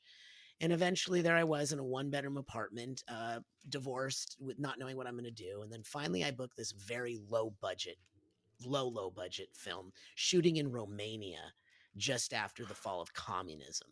But I'm like, yeah, that takes me out of this hellhole, and I had a stack of bills to the ceiling. I was broke. Um, and so I went to Romania, and it just so happens that, by the way, I knew nothing about Romania other than they had a great, gymnastics team. I knew Nadia Comaneci and Olga Corbett. And so I went there with a trunk full of SpaghettiOs, Hershey bars, and water tablets. Like, at least I'm not going to starve. But when I get there, it turns out to be one of the most beautiful places I'd ever been. People were gorgeous. We shot outside of Bucharest. But it's a long way from home. And when I get there, there's a man there by the name of Patrick Richwood, who I had done a commercial with like 4 years earlier. They came up to me and said, Richard. And I said, Patrick. And he says, wow, you're a mess.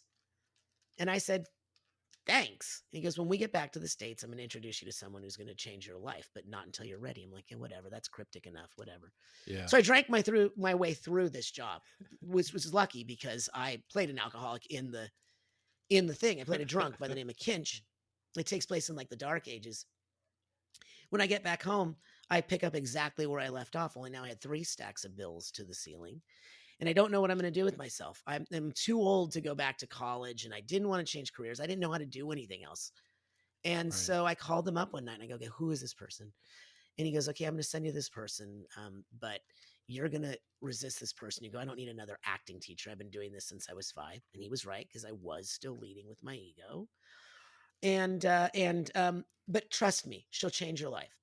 So on a cold February morning, many, many years ago, it was a Tuesday. I'll never forget it. I drive out to the Mid-Wilshire district, to this area, to this theater called 2,100 square feet that had been written by this woman, had been created by this woman named Diana Castle. So it's a Tuesday morning. Nobody's there. I walk in and she's in her office and she goes, go sit on the stage in the theater. I'll be in a moment. Like, okay. So I sit down on this stage and I wait for her to come in, and she comes in and she hands me a monologue and she says, I want you to work on this for 20 minutes and then I'll come back in. So I did. She comes back in, she sits down, she goes, go ahead. And I did this monologue and I was amazing. I was great. I'd never been funnier. I was great. And I'm thinking to myself, yeah, Patrick was right. This is what I needed. I'm good to go. I don't need any more. And when I finished, Diana Castle sat there like this for 3 minutes. And I'm getting really uncomfortable. And then she finally says, wow, you're really product oriented. And I say, well, thank you. She goes, no, I mean, your comedy is amazing. I said, thank you. I've been doing this a long time. She goes, I mean, your timing is impeccable. I said, yes. And she goes, I bet you're good at drama too. I'm like, well, I don't want to brag, but yes, you get me. She goes, I bet you know how to hold an audience right in the palm of that hand. You feel that laughter, the snickering, and then boom, you hit them with the punchline and they're rolling on the floor laughing. And I'm like, yep. And she goes, same with drama, huh? You can feel the tension in the room, the quiet. You feel that first sniffle, you hear it, and you just massage it until they're rolling on the floor. I mean, until they're crying. And I'm like, yeah, you get me. Patrick was right. This is the place for me. She goes, that's great. Let me ask you something. What happens when they don't laugh? What happens when they don't cry? What happens to you? And because I was still leading with my ego, I, of course, said the following. Well, it was probably a Friday night. My friends waited till the very last weekend to even come and see my play, and they couldn't find parking. And she goes, well, you make jokes because that's your defense mechanism, but you know what you do. You push harder to try and get them back. And if you can't get them back, you just say, oh, they're a bad audience.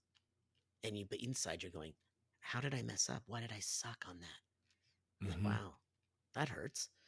And then she said, consider this.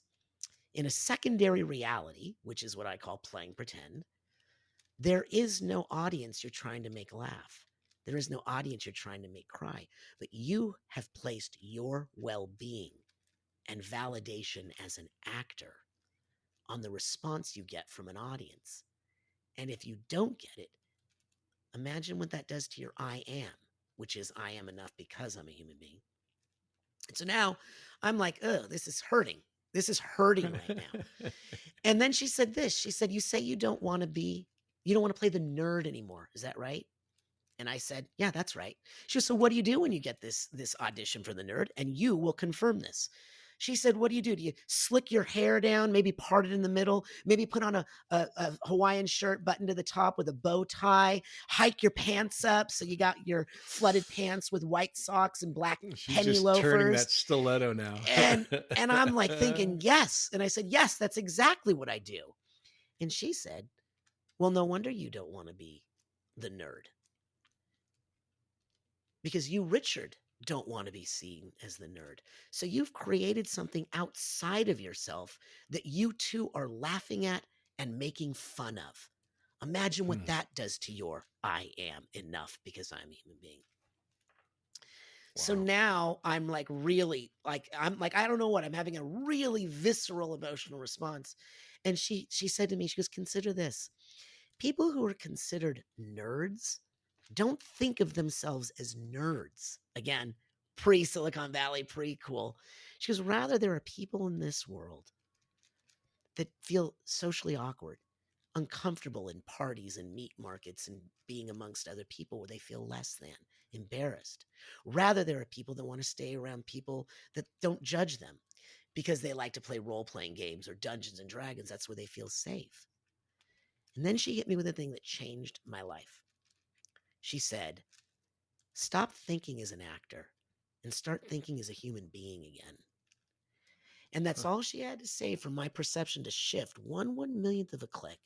And I embarked on a 5-year journey with Diana Castle to go from being an impressor to an expressor, about being able to give to somebody on stage, to give to somebody in the booth, to give to somebody in a film, and not always be trying to take to fill myself up with security and laughter and all that.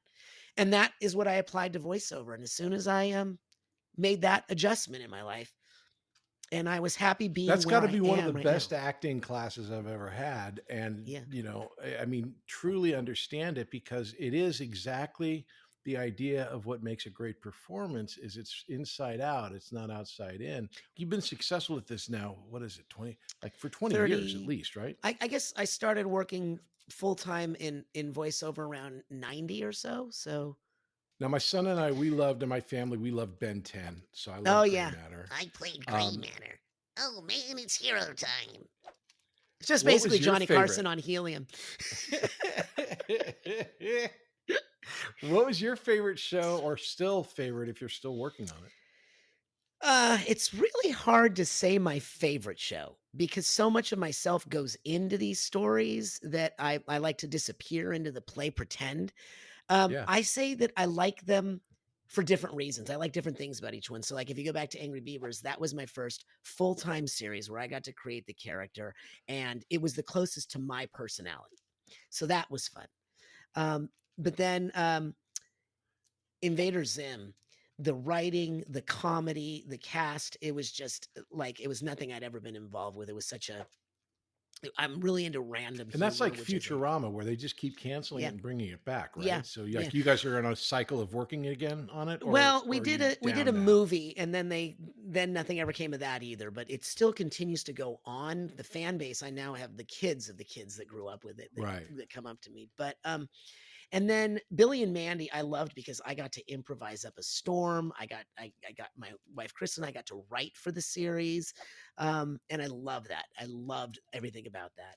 And When now you're writing for cartoons like that, do they have a writer's room? Do you submit a they script and do. then it gets punched up, or how does it work? Yeah, so you have 2 elements of it. You have not only the script, but you also have the storyboard. So, like, in one of the best episodes that I wrote for Billy and Mandy and Kristen and I wrote together was a thing called, um, The Keeper of the Reaper. And it was my idea, so I wrote out the script, and then that's handed to the storyboardist, and he takes it, and he took it from another perspective, which was brilliant. He created a different character that had gotten jury duty that day, because my idea was just, who if Mandy and I are fighting, who gets custody of the Reaper? And so it became a court trial, and he created this character named Fred Fredberger, who it's his first day of jury duty, and he's sitting on this court, and they added a song and everything. It turned out to be one of the best episodes of the show by all accounts, and by fans loving it. So that's what I loved about that. Now currently I'm on 2 shows. One's called Hell of a Boss, which is on YouTube, but it's got over like 40 million views per episode. Whoa. And yeah, it blows away TV and cable numbers like you wouldn't believe. Then there's Has Been Hotel, which is on Amazon, and that's the one that I direct, and that is the one that stars. Is this the first time you're directing?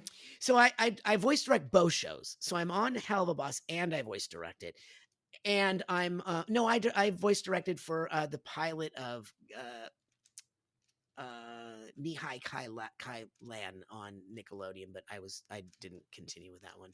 But this is the first time I really was involved because I was really. What's the difference for you as far as being a director when you're directing? Because obviously they want you to be a director, and because you know the business and you know how to create characters. But how is it different when you're directing? So I approach it the same way as I do acting.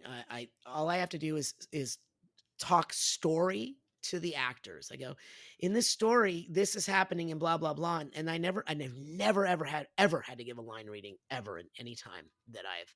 And on this show we have the luxury of time, but these people are all consummate professionals. They can get it right then. They go, oh, that's good. Right. And they'll get it. And I enjoy it a lot because I work closely with the creator and we both see eye to eye. And that creator grew up watching Invader Zim and Billy and Mandy.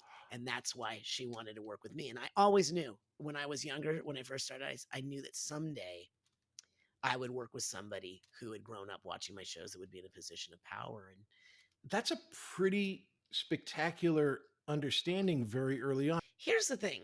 You know how I was talking about on the set of Summer School, and I always kind of felt like an outsider. Even as a kid, I felt like an outsider for multitude of reasons. I always felt Well, like the sixth kid, you kind of were. Yeah. You were just an afterthought. Yeah. exactly. In fact, I spend my days collecting the toys I had when I was a kid that my mom had given away or something. My parents long since passed away, but like I collected my do you remember the show and tell where it had the slide and the record player and it would advance? It was like looked like a TV set. I've got that. It's up there. I've got my Mattel Hot Wheels track with the turbo The car loop-de-loop, wash. I got everything. I my Tonka Jeep that is actually made out of metal. Everything because that brings me comfort of like those days. But Yeah. the thing about knowing those things is that if you look at the characters I've played, they're always an outsider. Invader Zim is an outsider. My fan base is goth kids that felt out of it, that felt very like I have a huge goth fan base from that show. The shows I'm on now has a huge LGBTQ trans community following.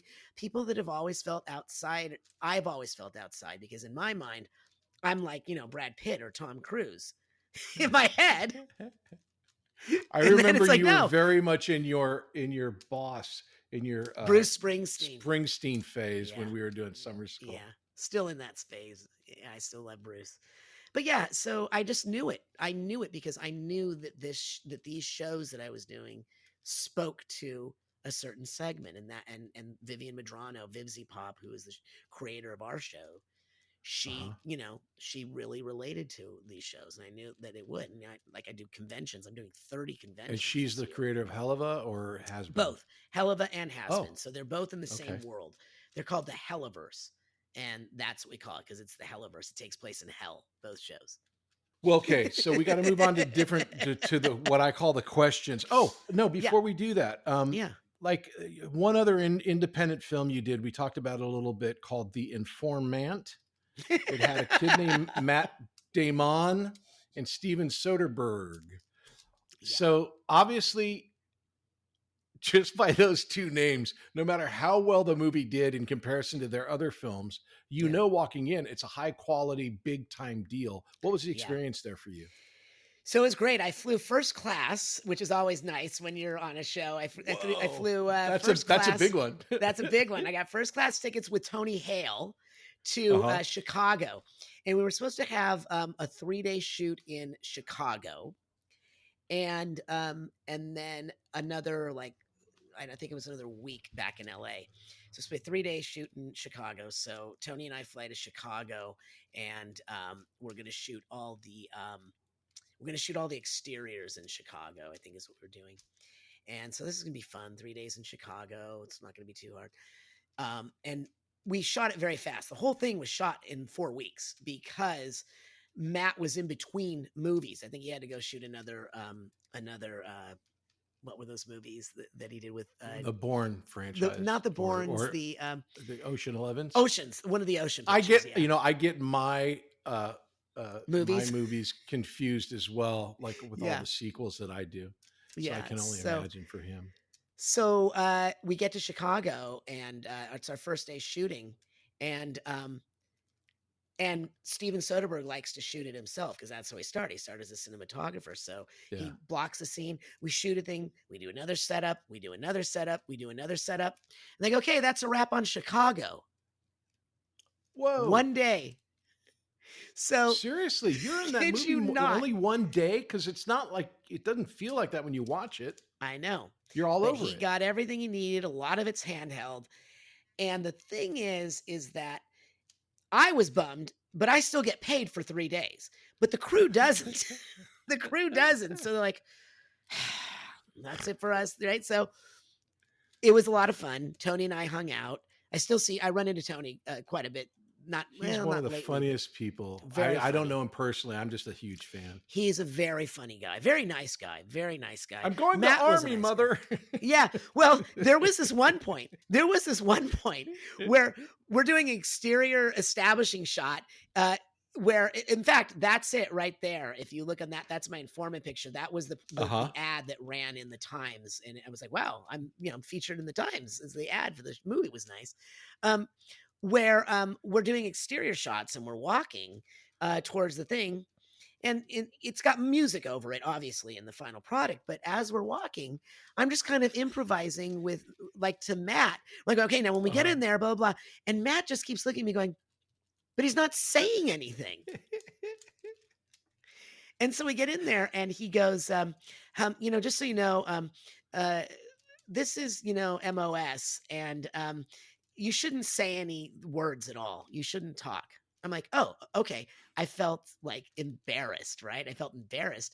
Damon and then said that to you, or Matt Damon said that. It's sweet. It's very nice, but he had said that to me. But inside, I'm feeling like chided, like I'm an idiot. I'm a newbie, and I'm thinking to myself, wait a minute. I was doing summer school while you were still in kindergarten, So that's my head goes there. Well, I mean, I have great respect for his talent, but he's absolutely wrong. MOS Exactly. just means that there's no sound. It has There's nothing no to do sound, with so our whether- mouths can be moving.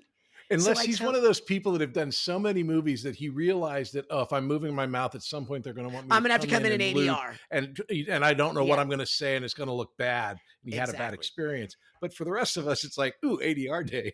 So I say this to Fred Willard, who I was working with. I worked a lot with Fred Willard. And Fred said to me exactly what you just said. He said, what? Of course you can talk during the thing. Who cares if it's MOS? Who cares if it's establishing? We can go in and do ADR if we have to, but if there's music over it, who cares? I mean, he was like, really? I'm sorry I'm busting your story. That's a much better story than me talking.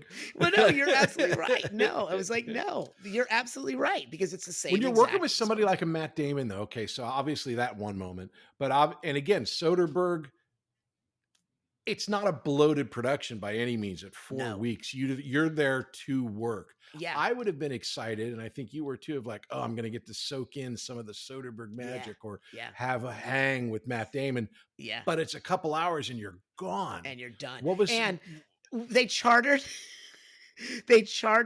a Southwest plane to fly us all home. So there was nobody in there. And here's the thing, things we don't know.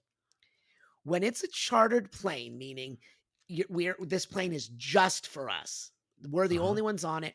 And they're bringing out, cold cuts and champagne and everything. The same rules do not apply. Your seat back does not have to be up. Your tray table can be down on takeoff and landing. Things that I had no idea about. Now we're getting into Led Zeppelin on tour stories. Exactly. You were sitting there reading your book and your tray table was down when they landed.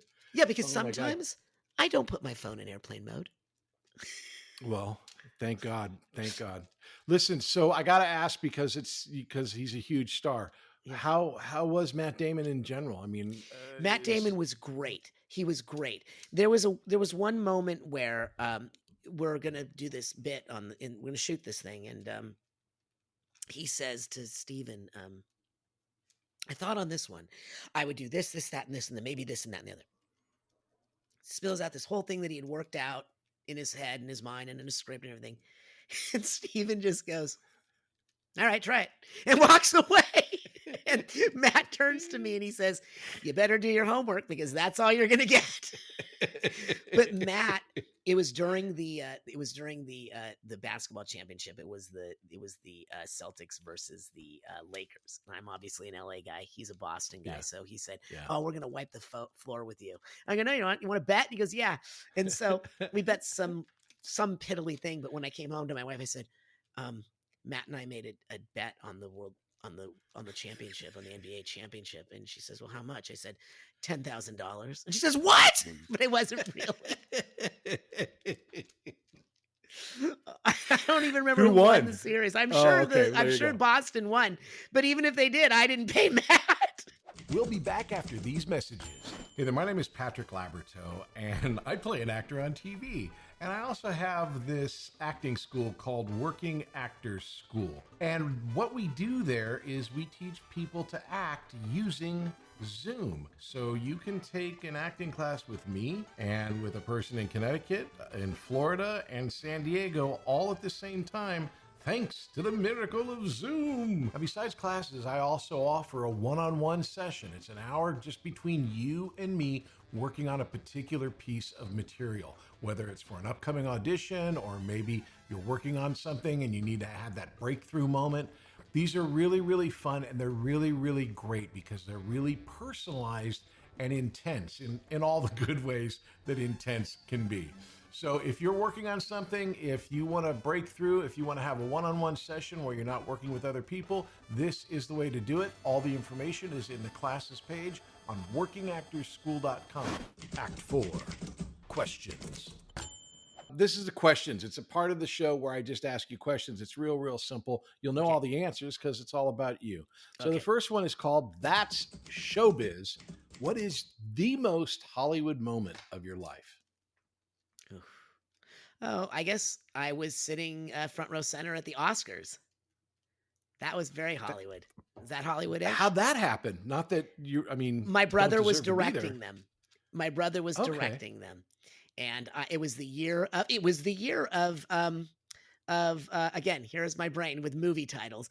It was the year of Good Will Hunting, in a strange irony. Oh, wow. And I was sitting next to, and it was up against Boogie Nights also. And everyone thought that Burt Reynolds was going to win that year. And I was sitting next to Charlton Heston and his wife, and she kept putting her hand on my knee. She kept putting her hand on my knee. And at some point, Robin Williams won that year for Good Will Hunting. And I looked over at Burt Reynolds, who was just like this. At one point, I looked up and Burt Reynolds was gone. He just left the show. And Charlton Heston's wife leaned over to me at one point and said, "Who won for Best Supporting Actor?" I said, "Robin Williams." And she goes, "Oh, damn, I was voting for Burt Reynolds." And she's in the front row with you, She's so in the you front row, know. yeah. And he's like, She's "Go on." watching the same show. Yeah. That is I can't beat that Hollywood moment. Okay, That's so Hollywood. that's Showbiz Part 2. What's the most embarrassing Hollywood moment? What's the most embarrassing Hollywood moment? Ooh, that's a tough one. Have I, it's really hard to admit when I was ever embarrassed, but I guess maybe that story I told about where I had to rewrite what I had written to Mark Harmon on the script. I was really embarrassed. It was really embarrassed that I was that's good. cocky. That's a good answer. Yeah. This one's called Show Me the Money. What is your biggest missed financial opportunity? Now, I'm not looking for dollars, numbers, or anything like that. But we always get opportunities because it's like somebody on the set knows somebody.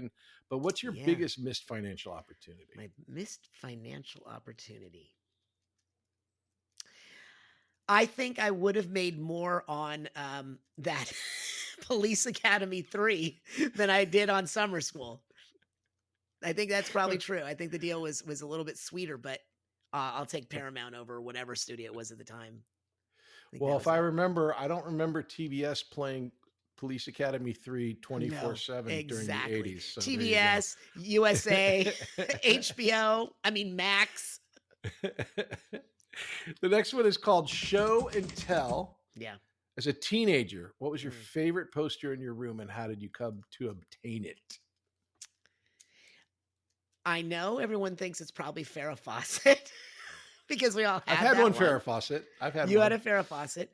Mine was that Beatles poster that was outside, I believe, the Cavern Club with the blue brick wall behind them, and they're sitting there. That was mine. I bought it at, I think, a poster store. There used to be poster stores. There used to be a Chicken Shirt, and there used and Licorice Pizza. I think I bought the poster at Licorice Pizza, and it was up on my wall, and I think I still have the poster to this day, because I was a huge Beatles fanatic, and the Monkees. I love the Monkees.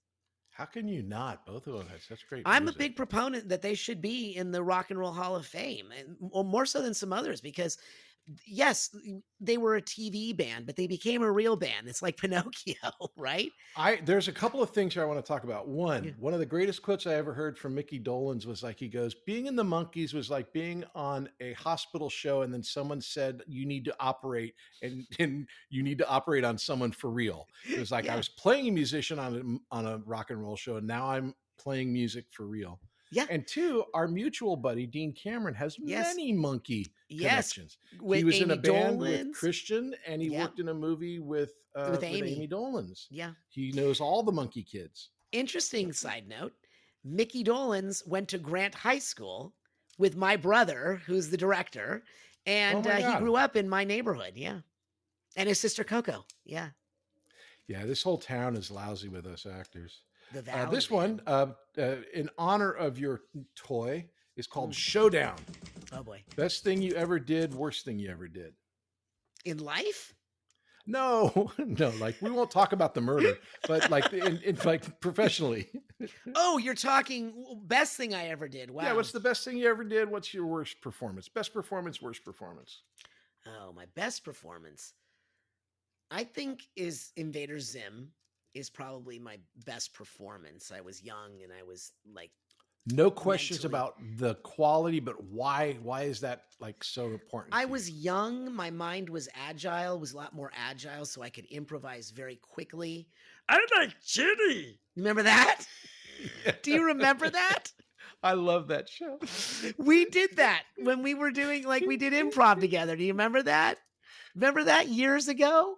You were doing No. improv? You Yeah, don't we did remember improv that? I did together? too.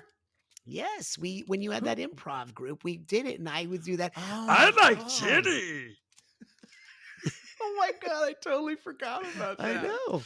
But Holy my mind shit. was agile, and I was young, and I was, just really about the playing pretend. So that's my best. Worst? Yeah. Do I know the honest to goodness truth? Yeah. I don't know if it's my worst, but I do have a hard time watching Summer School because I was Wow. making a lot of faces, forgetting that it's a difference between a TV screen that's this big versus Yeah. a huge screen. And I remember our cinematographer coming up to me at one point on the set and goes, "Try listening more. Just try listening." Whoa. Yeah. And he didn't mean it in a like, "Hey, dude, shut up." It wasn't about No, like he's the one talking. looking through the camera. He sees Yes, everything. yeah. The cinematographers see everything. And I see things on Summer School that really bother me because Dean and I went to a screening that someone hosted in Los Feliz that they wanted to show Summer School.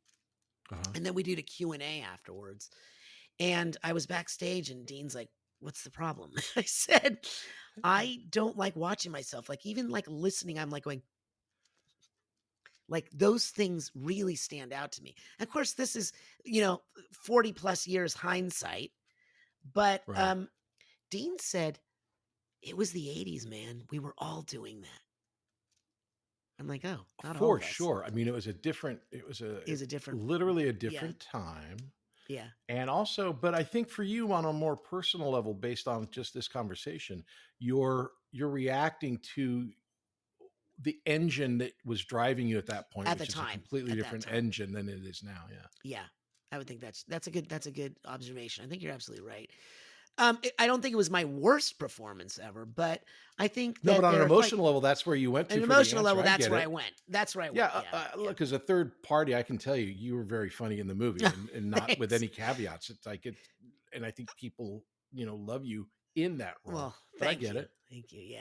Yeah. This one is called. This is a new one. You're the God, first these one are to have tough. this question. These are tough, Patrick. These are tough. You know all these answers because they're all about you. This one is a brand new one. This one's called are you No going to try a Show. new one on me? Trying a new one, fresh on you. Okay. All right. Let's see how this goes. No Show. What part did you really want but didn't get? I wanted the part of Ross Geller in Friends, but it was already promised to David Schwimmer. Whatever happened to that show? I don't know. Wow. I read for that, and if I had known they had already chosen David Schwimmer, Right. I mean, the fact of the matter is that I still watch Friends religiously to this day, and still go, God, I wish I had done the show. I wish I had done the show. I mean, I read twice, even though they were already planning to offer it to David Schwimmer, but it's not right. It's again, I'm Right. not what they cast in that thing. What they cast was perfect in that show. No, of course. I mean, it's not like I totally get it. Mhm. I still tell the story about on Mary Tyler Moore's show, Ted Knight had a kid and Robbie Risk plays the kid. Oh, And I Robbie. auditioned Yeah. for it. And I'm still bitter that I didn't Yeah. get the part because sometimes you just can't let go of stuff. But I get it. And again, during that period of time, there are pilots, and then when you read a good pilot, which Friends was a really good pilot, you automatically know, You oh, want it. This is good. We all In fact, I did wanted a it. show called Last Frontier, which was Friends in Alaska. It's like they did Yeah. 1,000 pilots after that of just that idea. Um, All right. You said, I just want to interject for a second. You said Robbie Wrist. And when you Yeah. say Robbie Wrist, I love Robbie. He's a good Yeah. friend of mine. And the thing that I think warms my heart to this day is that we're still all here, that we're still, like, I think like I do conventions with Jerry Mathers, and I Uh-huh. see Barry Livingston always posting things about politics and stuff that we're all experiencing at the same time. But in my mind, they live in television world. You know what I'm saying? They live in television Yeah, world. Like, wait a minute, absolutely. doesn't occur to me that we're all experiencing the world at the same time. But when I see you and I see Dean and I see Moosey and I see Ike and I see Robbie, I go, wow, here we are.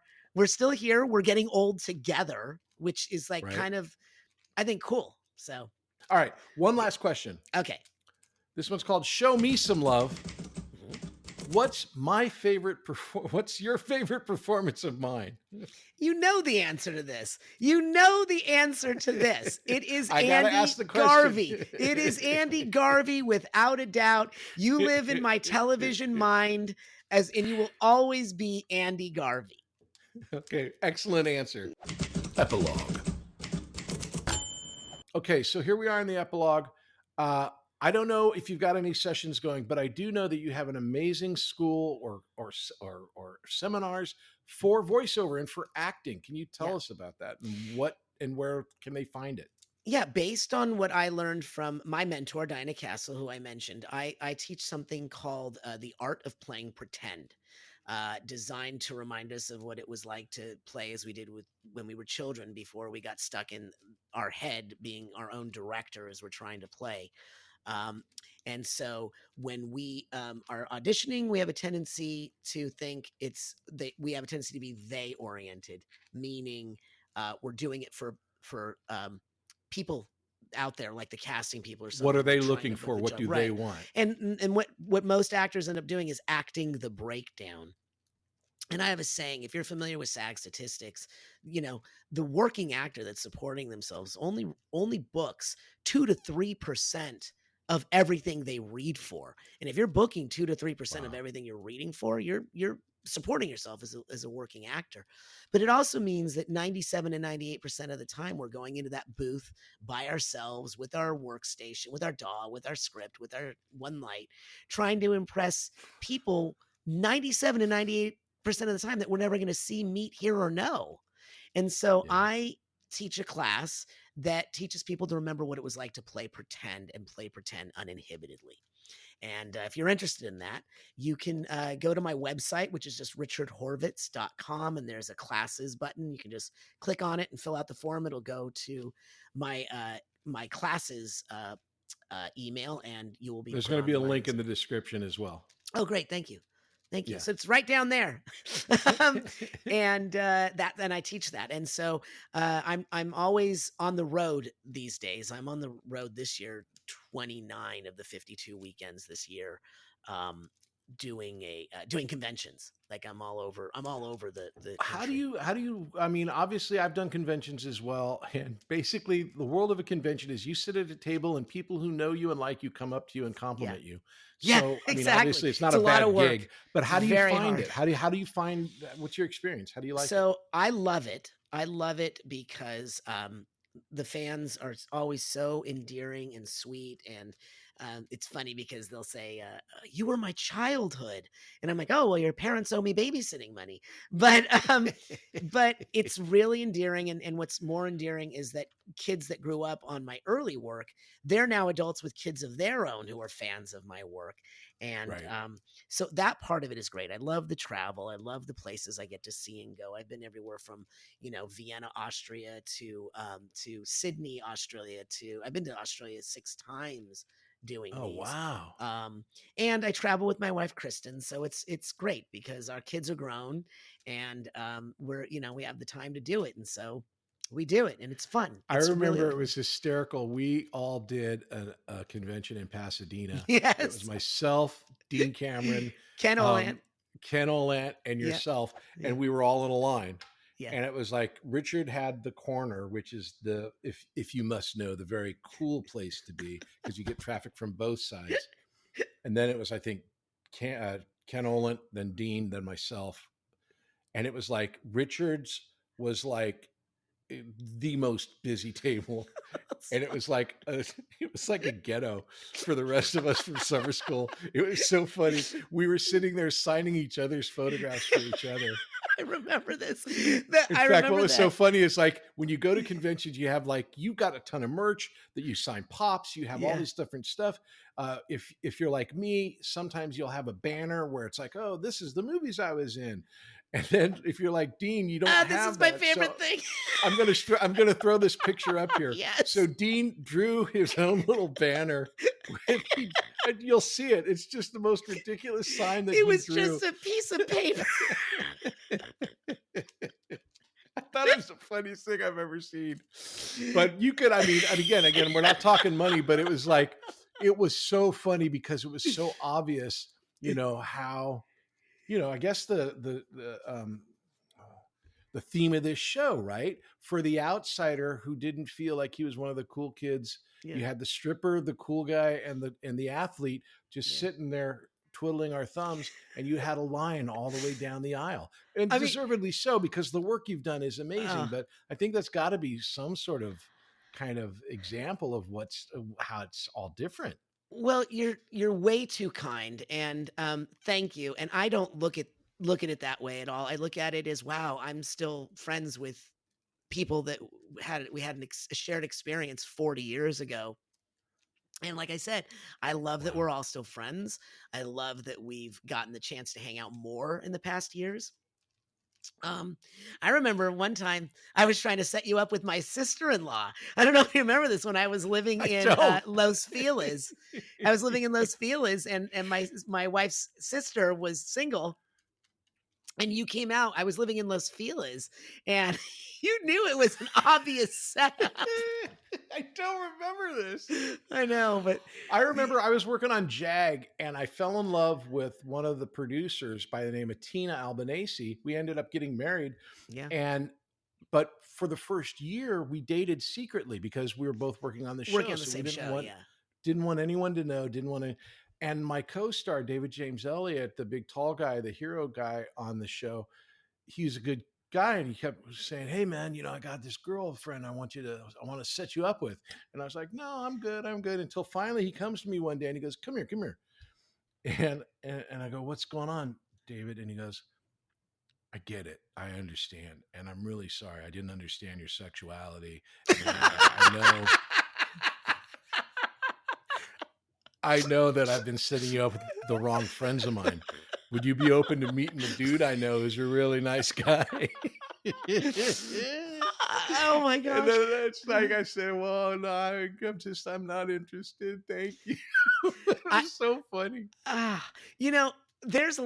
We have a lot of history. I don't know if you remember. I heard about there was an audition for JAG, and I contacted you and I said, they're doing callbacks today. I didn't even get a first. Okay, let me see what I can do. And you were able to get me in on that callback. I don't know if you remember that, but it was like, you're like, oh my God. I don't. But I always tried because look, it when you work with people that it's It's better. There was a lot of people from Groundlings that I got on the show, not Yeah. that I got on the show, but that I would call the producers and say, this is good. This one's good. I like Yeah. this person. They're really, you can count on them because again, and I was going to talk to you about this with Matt Damon. I think a lot of times when you're a Matt Damon and a Steven Soderbergh, it must be a joy for them, even though they may not recognize it, that when they're working with an actor like yourself or Tony Hale, that when they get to that scene, it's not like you fumble over your dialogue or are nervous. It's like you're a full-on professional and they can knock out 3 days worth of work in 5 hours and not think about it because you're a total pro. And I think that goes a long way in this business. And that works too for obviously especially for voiceover. Especially on the time that we're talking about, when you know you only have an allotted amount of time to get something done, someone's got to be there ready to stand and deliver and do their lines. I remember Mark said that at one point. He said, "I'm just a Gary." He loved Gary Cooper. I don't know if you remember this, but he had 2 cars, 2 Porsches. Yep. He's Mark Harmon. Yep. And were on his license plates. And he goes, "I'm from that school of acting. You just stand and deliver." I'm like, "Yeah, I know a little bit more than stand and deliver, but I get what you're talking about." Well, when you look like Mark Harmon, all you got to do is stand and deliver. Yeah, when you're an outsider, that's a funny voice, and like you said, this whole thing, you got to do a little bit more. Well, I love you, man. I'm glad we're friends. You Thank you so much for freeing up this time. I would do it anytime with you. We have so many things we can catch up on. Oh my gosh. Thank you again, and we will talk soon. I hope so. It's the Patrick Labyorteaux Show. Patrick Labyorteaux. He's the one you gotta know. Hey, everybody. Thanks for listening. I'm really, really glad you're here and checking out the podcast. It is an audio podcast wherever you get your podcasts. It's a video podcast over on YouTube or on Spotify or wherever you get the video ones. All of my socials are Working Actors School on TikTok, on Instagram, and on YouTube. Please check us out. If you want any information about the school, it is at workingactorsschool.com. We've got classes going on all the time. And again, thanks for listening, and we'll see you next time. It's the Patrick Labyorteaux Show. Patrick Labyorteaux. He's the one you gotta know.